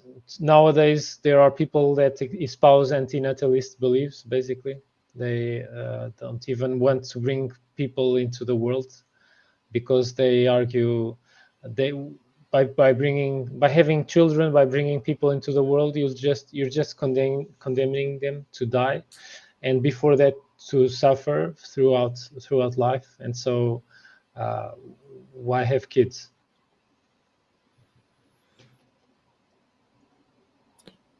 Yeah. As actually talking about children, something the early Jainas maybe didn't think of with their immobility and asceticism to avoid creating karma is that neglect in and of itself can be a form of abuse. And so, like, this would be especially if one has children that are dependent and you kind of just leave them on their own and neglect their needs and neglect your parenting duties. That's a kind of abuse. I think neglecting one's duties towards one's parents is also a kind of abuse, and to one's siblings and to one's peers and a community. So, like, doing nothing, I think, is doing wrong in some sense, even though a lot of people think, well, if I haven't done anything, then I haven't done anything wrong. I think breaking contract by not fulfilling your end of the bargain is a misdeed. And similarly, a lot of life involves sort of unwritten contracts, and if you go around doing nothing, you're sort of failing to live your end of many kind of unsocial spoken bargains. You've benefited from things where the assumption was you would contribute, and asceticism is failing to live up to your side of the contribution in a way that I think is unethical. That's my opinion about asceticism. And yeah, the idea that probably the escaping of the karmic cycles is impossible through any effort in a lifetime is, I don't know, it seems quite reasonable, actually, just because of how difficult it would seem to be to break cycles. But yeah, definitely not having children is one of the things a person could do to avoid perpetuating the cycle. Although I don't think they conceived of rebirth as necessarily happening within families. So if you could be reborn as a dog in a different country in the world, like in the next life, is no direct link to family. But yeah, do I remember correctly that these Ajivikas also ended up espousing a very hedonistic ethic? These were other guys. Oh, the difference. These were other guys that I mentioned in a few slides. The Charvakas. Right. We'll get to Charvakas, them. I'll just read to you guys a passage from the Great Forest Upanishad that mentions quite a bit on karma. So someone was speaking to Yajnavalkya. So this guy is really famous. Huh? Yajnavalkya is the man. Tell me, when a man dies and his speech disappears into fire, his breath into the wind, his sight into the sun, his mind into the moon, his hearing into the quarters, his physical body into the earth, his soul, Atman, into space, the hair of his body into plants, the hair of his head into trees, and his blood and semen into water, what happens to that person? Yajnavalkya replied, "My friend, we cannot talk about this in public. Take my hand. Let's go and discuss this in private." So this is esoteric knowledge. So they left and talked about it. And what did they talk about? They talked about nothing but karma. And what did they praise? They praised nothing but karma. Yajnavalkya told him, "A man turns into something good by good action and into something bad by bad action." It almost gave me nostalgia with Aristotle's Nicomachean Ethics. But the thing is, while the Nicomachean Ethics would just look at the individual life, and the Stoics and Cynics all that just look at an individual life, the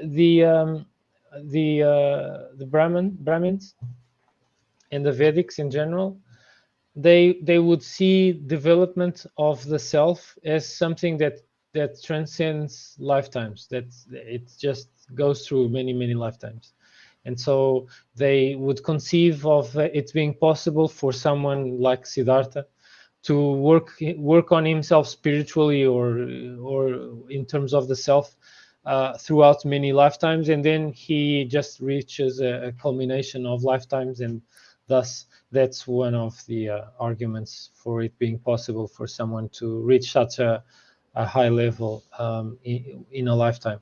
While it also explains that if people misbehave, they might be reborn as insects or worms or as the lower caste system, the outcasts or the untouchables, or as women, because let's be fair, they even thought that women were in a previous life men that misbehaved, and so they were kind of penalized to live life as women. Now, I do have to ask, since this wasn't, I don't remember from my research, was being reincarnated as a woman better or worse than being reincarnated as a horse, given where the horse resides in their society and culture? I'm not sure sure. on that. I wasn't sure. When you said that, it was like, that had me questioning that one. And, kind of sad that about their culture, that I don't know for sure that women were definitely above horses. But, again, I plead my ignorance there. One of the Yeah. things that I had learned on this area was that the idea of the exit was balancing the karma. And it was a question of the idea that each life is kind of a consequence of the one before, and so on back, sort of like ripples in a pond. In each life, you start to take your own actions. And, sometimes you create positive karma, because it's like the suffering that's done to you that's never, given justice in this world. That's the idea, that's where you accumulate positive karma, and you get positive lives in the next world. Again, the cynical can sit there and say, that makes it very easy to sell on the poor suffering people, that since they're going to be poor and that keep being poor and suffering, since you're going to be rich and powerful in the next life. It's, but at least the logic kind of works, where it balances back and forth. And the idea is you basically come to zero. And when you've basically balanced all your karma, when you've gotten all the good and all the bad to weigh each other out, that's when you get to make your exit. I'm going to tag on those. Nerdalliun? Yeah, that sounds vaguely familiar. I don't know. Don't fully know about the. I bet there were different traditions that would conceive of karma differently. But yeah, that sounds plausible what you said, Graham. Actually, the whole notion of developing yourself over multiple lifetimes does make sense in sort of light of conceiving of a self as, say, equivalent to a name, the way the Mesopotamians thought of it. So the name, the Buddha, definitely has been developing itself over thousands of years. So the Buddha isn't really a person that lived one lifetime. So even Siddhartha, like the name Siddhartha, also developed and is still developing after his death. So like the things that Siddhartha learned was culture handed down to him that developed over long periods of time. And then his status as a spiritual teacher then allowed his name to accumulate associated wisdom that came after him. So like insights he never had in his lifetime are attributed to him still to this day. So yeah, the Buddha definitely is a self that's still developing. If you're willing to sort of identify the self with the name, that there are problems with identifying selves with names. Yeah, I guess I'll leave it at that. We're running a little short on time, so not. Yeah, let's too long. Let's move on. Thanks. So then karma theory might tempt people to use it to justify the inequality of Brahmanical culture, with the Brahmins being rewarded for their good deeds in a former life, while male members of the lower caste and all women are being punished for the crimes they must have committed in their own former lives, which reminded me of how people have been interpreting throughout the past 2 millennia Christianity as a form of accepting their lot, because they are, even though they are poor and suffering in this life, they will have a reward in heaven. It's just not a cyclical thing, but they are using it as a doctrine to kind of cope with suffering and downtroddenness. While the people that are faring pretty well in this life, they are kind of tempted to interpret that they have been good people in the previous life, maybe good assets or generous people or heroes or whatnot, and now they're enjoying wealth and luxury. So yeah, this can be kind of used well to normalize, to make people behave well, but it can also kind of solidify the caste system, and maybe it did. I'm not sure, because I did not study Indian culture to give that statement, but the caste system of Indian culture lasted, it seems, way more than the feudal system of nobles, the priestly class, and serfs.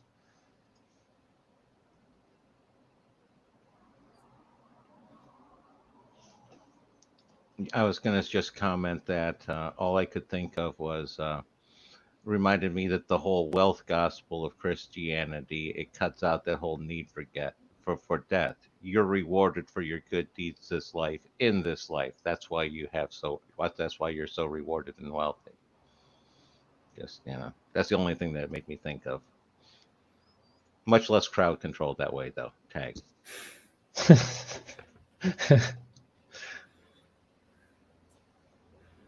Shall we move on? Yeah, we can move on. I don't have anything. Okay. To add to that. Then, however, karma doctrine was probably devised to inspire people to act correctly in society rather than being instrumentalized to solidify social inequalities and the caste system. This we already talked upon. And then they mentioned the Buddhist canon, because the Buddhist canon has texts about other doctrines, a bit like how Aristotle talked about other thinkers. And so they described in these Buddhist texts the Ajivaka fatalism.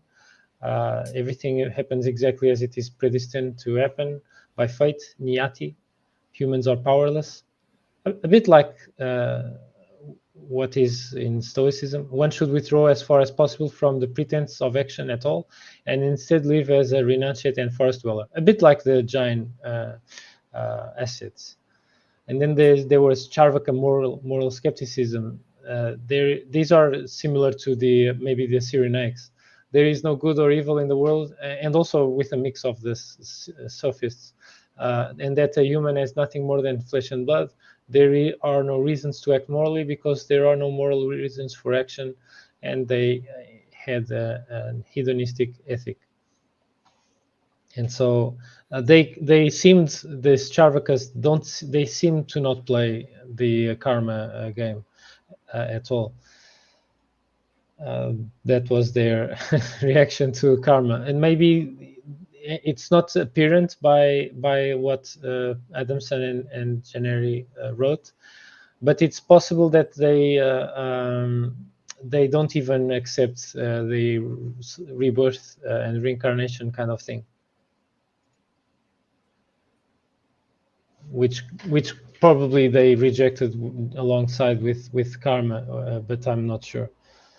So yeah, feel free to comment on this. We're really almost at the end.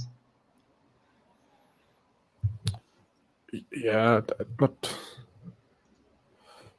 not the only thing I thought of was with the fatalists. They do seem to be some fatalists around these days in the form of people who like to make arguments that free will is an illusion, and so it's explain like all of our choices are determined by our genetics and our environment and our learning, and there's no real space for free agency in any of that. So it's all just an illusion. But most of free will deniers these days won't advocate for an ascetic life of a renunciate and forest dweller. So I'm not sure what the argument was by the fatalists for why that people should do that. In fact, it wouldn't make sense for them to make any arguments for why people should behave in any way, because people can't choose how to behave anyway. So what's the point of making arguments about how people should choose to live? People will live the way they are going to live. So maybe it's a bit self-defeating, that kind of fatalism. Probably that's why this school didn't last. They also mentioned that the Jivakas didn't last long. Yeah. I was going to say, yeah, the moral skeptics and hedonists are people who've been around through all of the ages and all cultures, I think. Yeah, I was going to say, I didn't know if the Ajivika, if they realized that their first paragraph, their first sentence contradicts their second one, exactly as you pointed out, Nerdalliun. You know, if you're powerless, you can't choose to do something. So you either withdraw or you don't withdraw.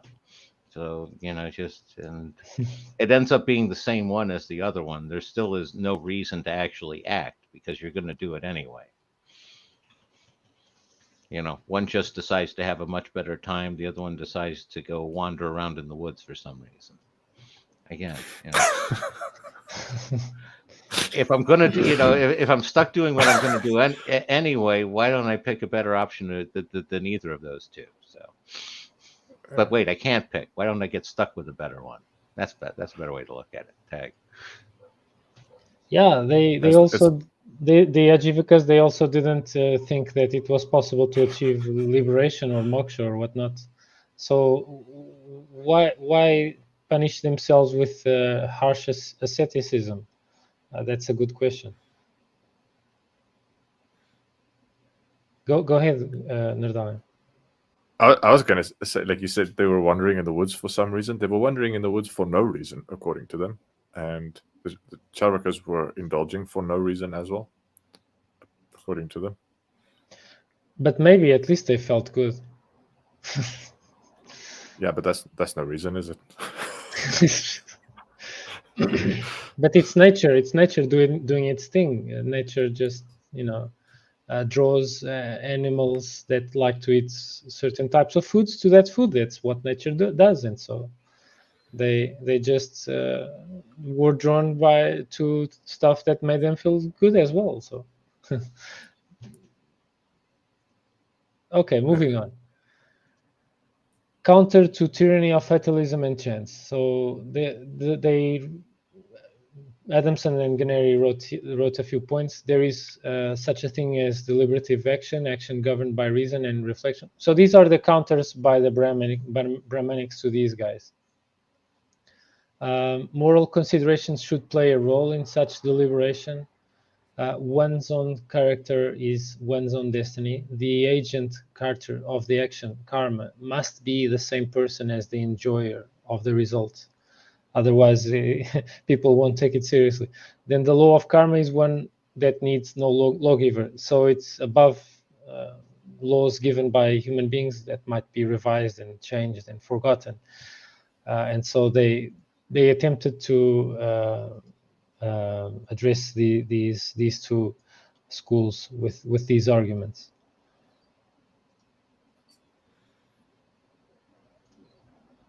Yeah, I'm a little.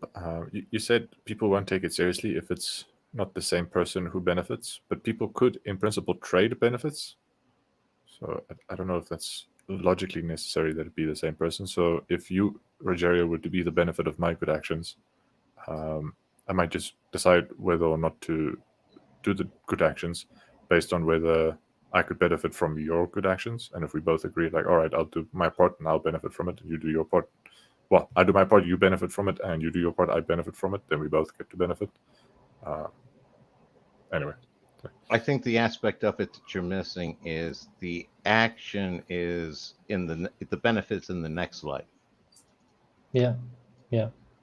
So it's what happens in this life, which is where you develop that karma. It can't be transferred to somebody else. It's going to go to you in the next life. I think that's the concept. Can't be as a different question than must be. So I'm sort of asking, like, for what reason must it be the same person?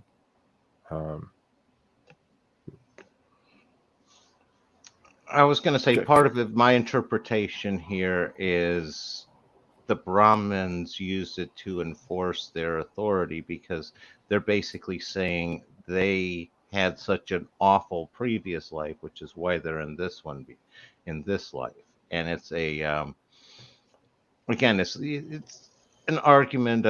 Part of it almost seems to be an anti-magic. You can't bargain souls. You can't, the whole forgive sin sort of concept that they get upset that the Jewish religion got upset about for Jesus and John, and John doing that sort of stuff.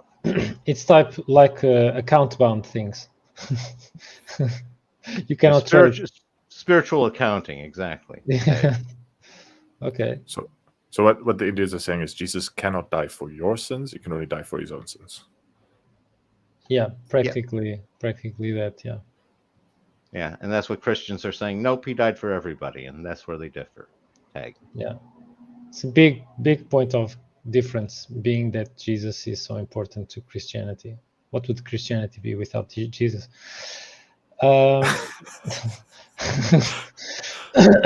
Yeah. Called the Mithras, Sol Invectus. That would be my guess. Tag. Yeah, exactly. Mithraism probably would be a thing.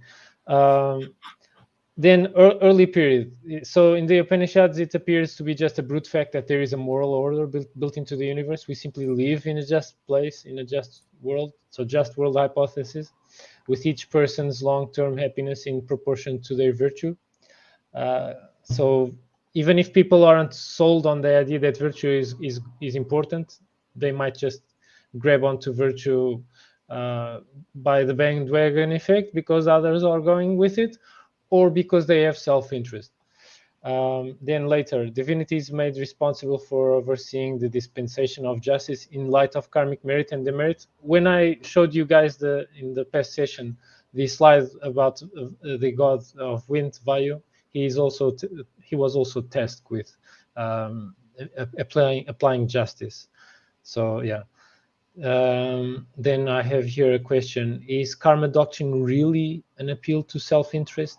It appears to give us no reason to exercise genuine altruism, to have moral concern for the interest of others, since the only enjoyer will be us if we take this doctrine at face value. And then I put here the comment of Buddha with this idea of no self. We discussed that. Then, so considering karma doctrine, how can we explain that so often the good suffer and the wicked flourish? This is where religious belief on the doctrine of rebirth or transmigration comes in, to change people's calculation by kind of hiking the stakes. So stuff that you do isn't just relevant to your current life, it would be relevant to like infinite lives in the future.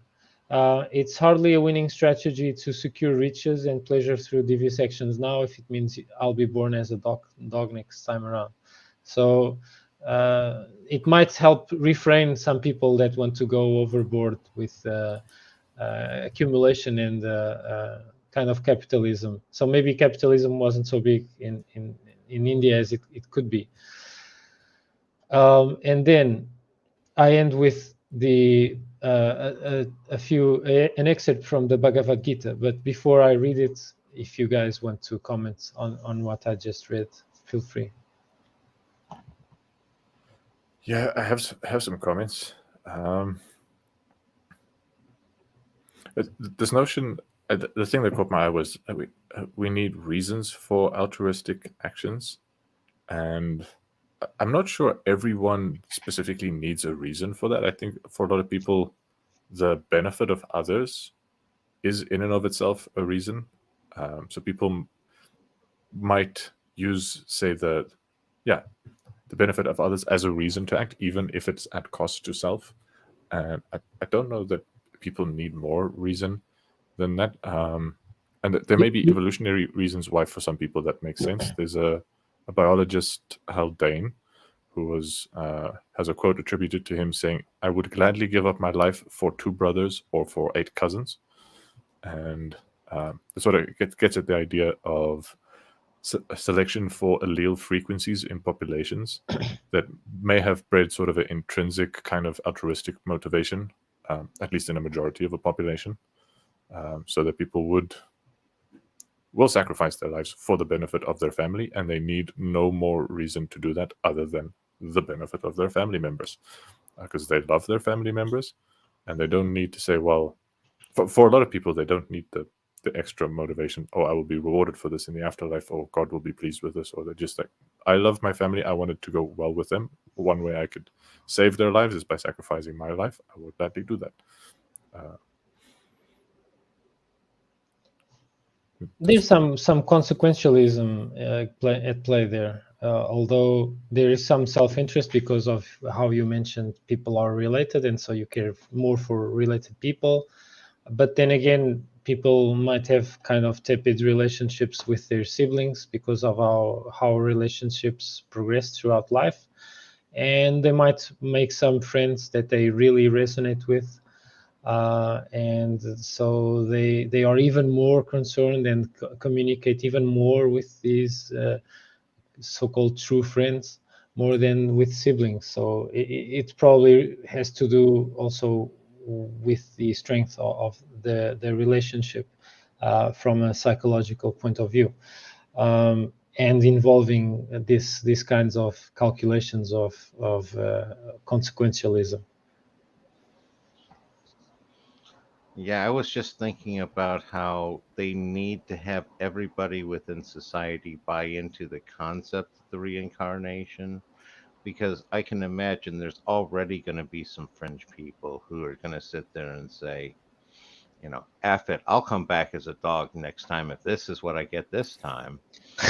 And if if you get some of them that don't believe, that aren't buying into the reincarnation, they don't even have the dog threat hanging over them. And there's, Yeah. but that argument you can also make for pretty much any other religion with a kind of afterlife kind of judgment thing.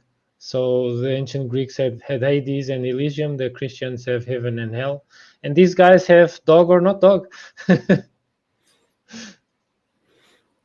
Yeah, but it reminds me a little bit of one of the dialogues in which Socrates, I think it was with Callicles, was just remorselessly amoral. Yeah. I don't think there are reasons you could give that would persuade people like that. So maybe I'm being a little fatalist here and saying it's kind of pointless to try to think of reasons to persuade people like that. You If can you- tell if you them just- nice. You can tell them nice stories, though. No, I agree. don't know that nice stories will rehabilitate them. I think some people are just not capable of being rehabilitated in any way. Go ahead. No, I Grant. agree. That there are some people that are just beyond the pale, and that's again America and the whole, public execution sort of concept is people will sit there and argue, that's a deterrent against those types of murder, and it's like my response is that's a deterrent to sane people. Sane people make committing murder. It's like these people aren't sane. If you're thinking about doing it like that and you're planning it and all that, it's not a deterrent, the fact that they just might kill you afterwards. And, again. So not sorry to get political, but I butt heads with some of the concepts of my government. Tag. Sure. Yeah, real briefly, the deterrence only works for some people, doesn't work for everyone.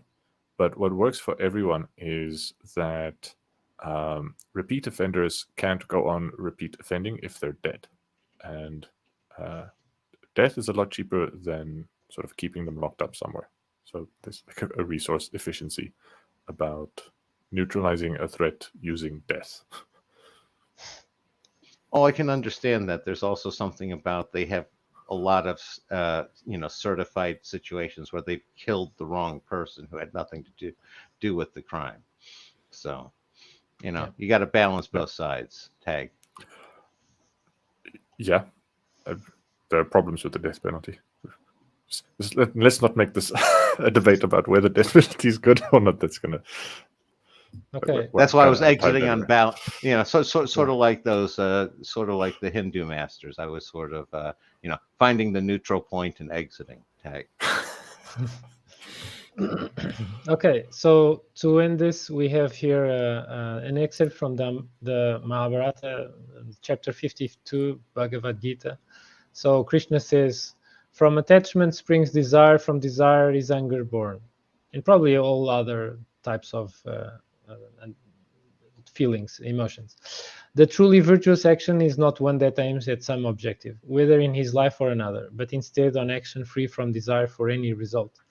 Action alone is the proper business, never the fruits it may produce. One must do that which is natural or proper to oneself, one's svadharma." Svadharma is individual dharma or individual duty.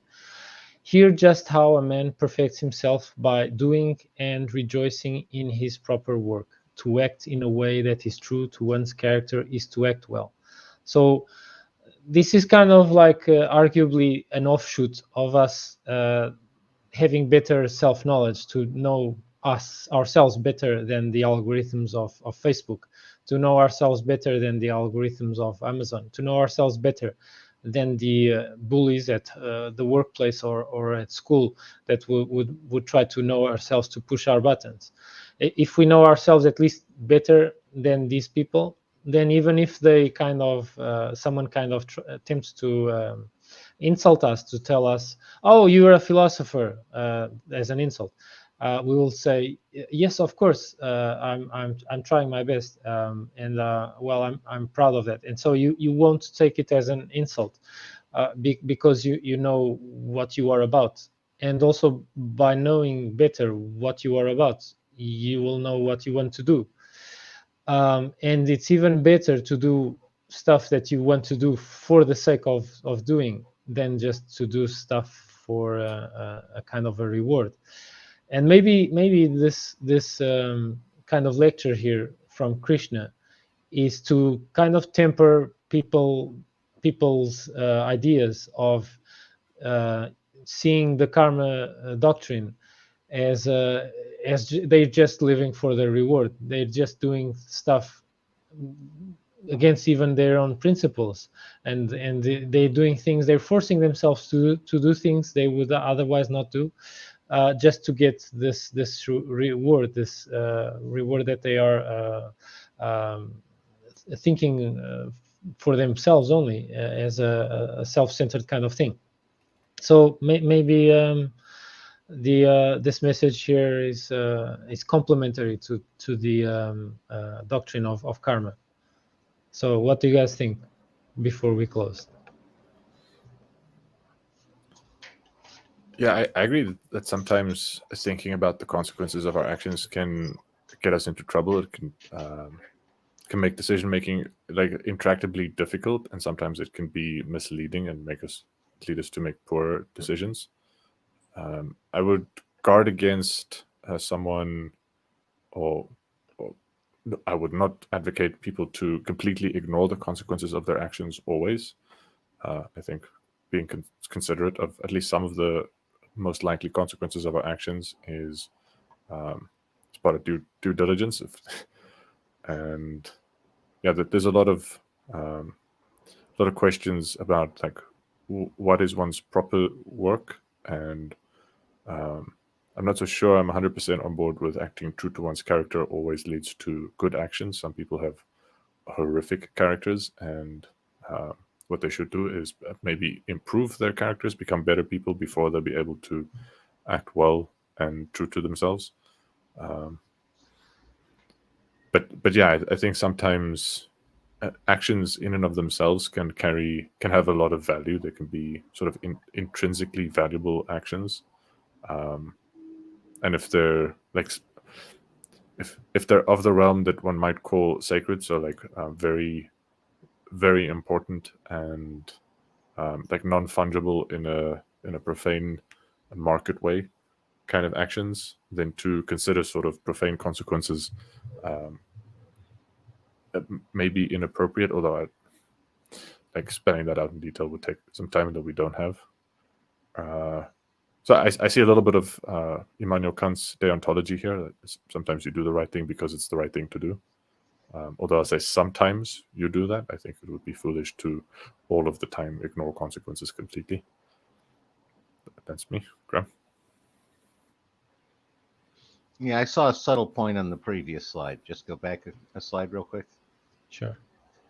Yeah, Krishna's emphasizing the linkage between attachment to desire to anger, and he's talking about the you need to act without that attachment. And that's, what I'm seeing is you need to act without an attachment to what the outcome's going to be. You don't ignore, like Nerdalliun's saying, you don't ignore the potential outcomes, but you act without having an attachment to any given outcome. You're basically acting because the act is right in and of itself, not because it leads to your desired outcome. And I see that as a subtlety that's in here that I'm kind of picking up now on that I don't see emphasized all the time. So what do you guys think? Am I seeing something that's not there, or what? Tag? It's probably not an all or nothing thing here. It's a bit like preferable indifference from the Stoics. So even though nice things in life, we do things, and if the reaction to the things that we do, these nice things come, we won't kind of throw them away. We will make use of these nice things in a wise way without any exaggerations, in moderation. But if they don't come, we won't be frustrated. I think that's the kind of message he's trying to aim at here. It is like if you're playing a tennis match and you're just playing it to win, and you're completely focused on winning. And if the score starts to tilt against you before the mid part of the game, your frustration will probably annihilate your technique and your gameplay. While in contrast, if you play as best as you can, even though winning is something that you desire, that you aim for, you won't be frustrated if you play the game and you know that you played it at the top of your abilities. And even still, if you lost, you have the knowledge that you have played the game to the utmost of your skills. So I think that could be an example in which this might apply, because after all, Krishna is addressing a guy that has become so pitiable about the opposing army because he views them as his relatives, and that he is ignoring the fact that if he does nothing against those family members of his, that although they are his family members, they will continue to wreak havoc and destruction upon the world. And so if he is not the guy to stop them, people will suffer at their hands in the future. And so it's kind of nonsensical for him to be so obsessed, so compulsively obsessed with the act of killing them as if it was the only thing, because there's way more at play in such a situation. So yeah, this is me trying to put it together. Nerdalliun, go ahead. Yeah, just maybe like to respond to Graham. I think that's an important subtlety, the whole acting without attachment to outcome rather than acting in ignorance of the outcome. So I'll keep it short. Just leave it at that. Okay, and then for the last slide, I have here from the Katha Upanishad: when a man has understanding is mindful and always pure, he reaches that final step from which he is not born again. So this is the the kind of idea that one might end the cycle of rebirth by doing something very, very right.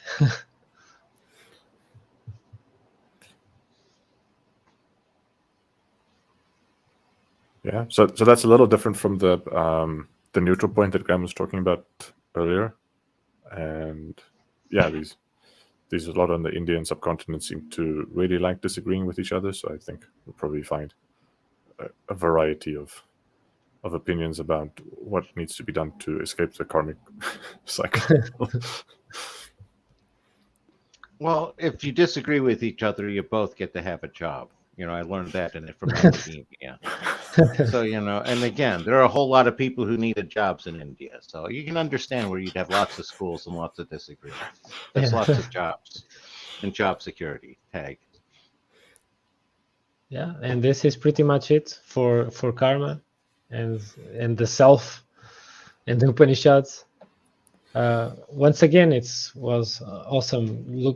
Looking forward to more sessions. And this is, at least for me, even though I read some material, this is a lot of new stuff for me. Yeah, same. I'm also learning a lot, and I appreciate that you guys are here along with together, learning a bunch of stuff. That's really cool. Thanks. No, 100% agree. It's, we each bring our own strengths and weaknesses, and you guys each add something that I learned from as well. It's a good synthesis. I like it. Good synergy. Tag. All right, then. Shall I play us off with some music then? Yeah, put some nice music. All right. Bye, everybody. Bye.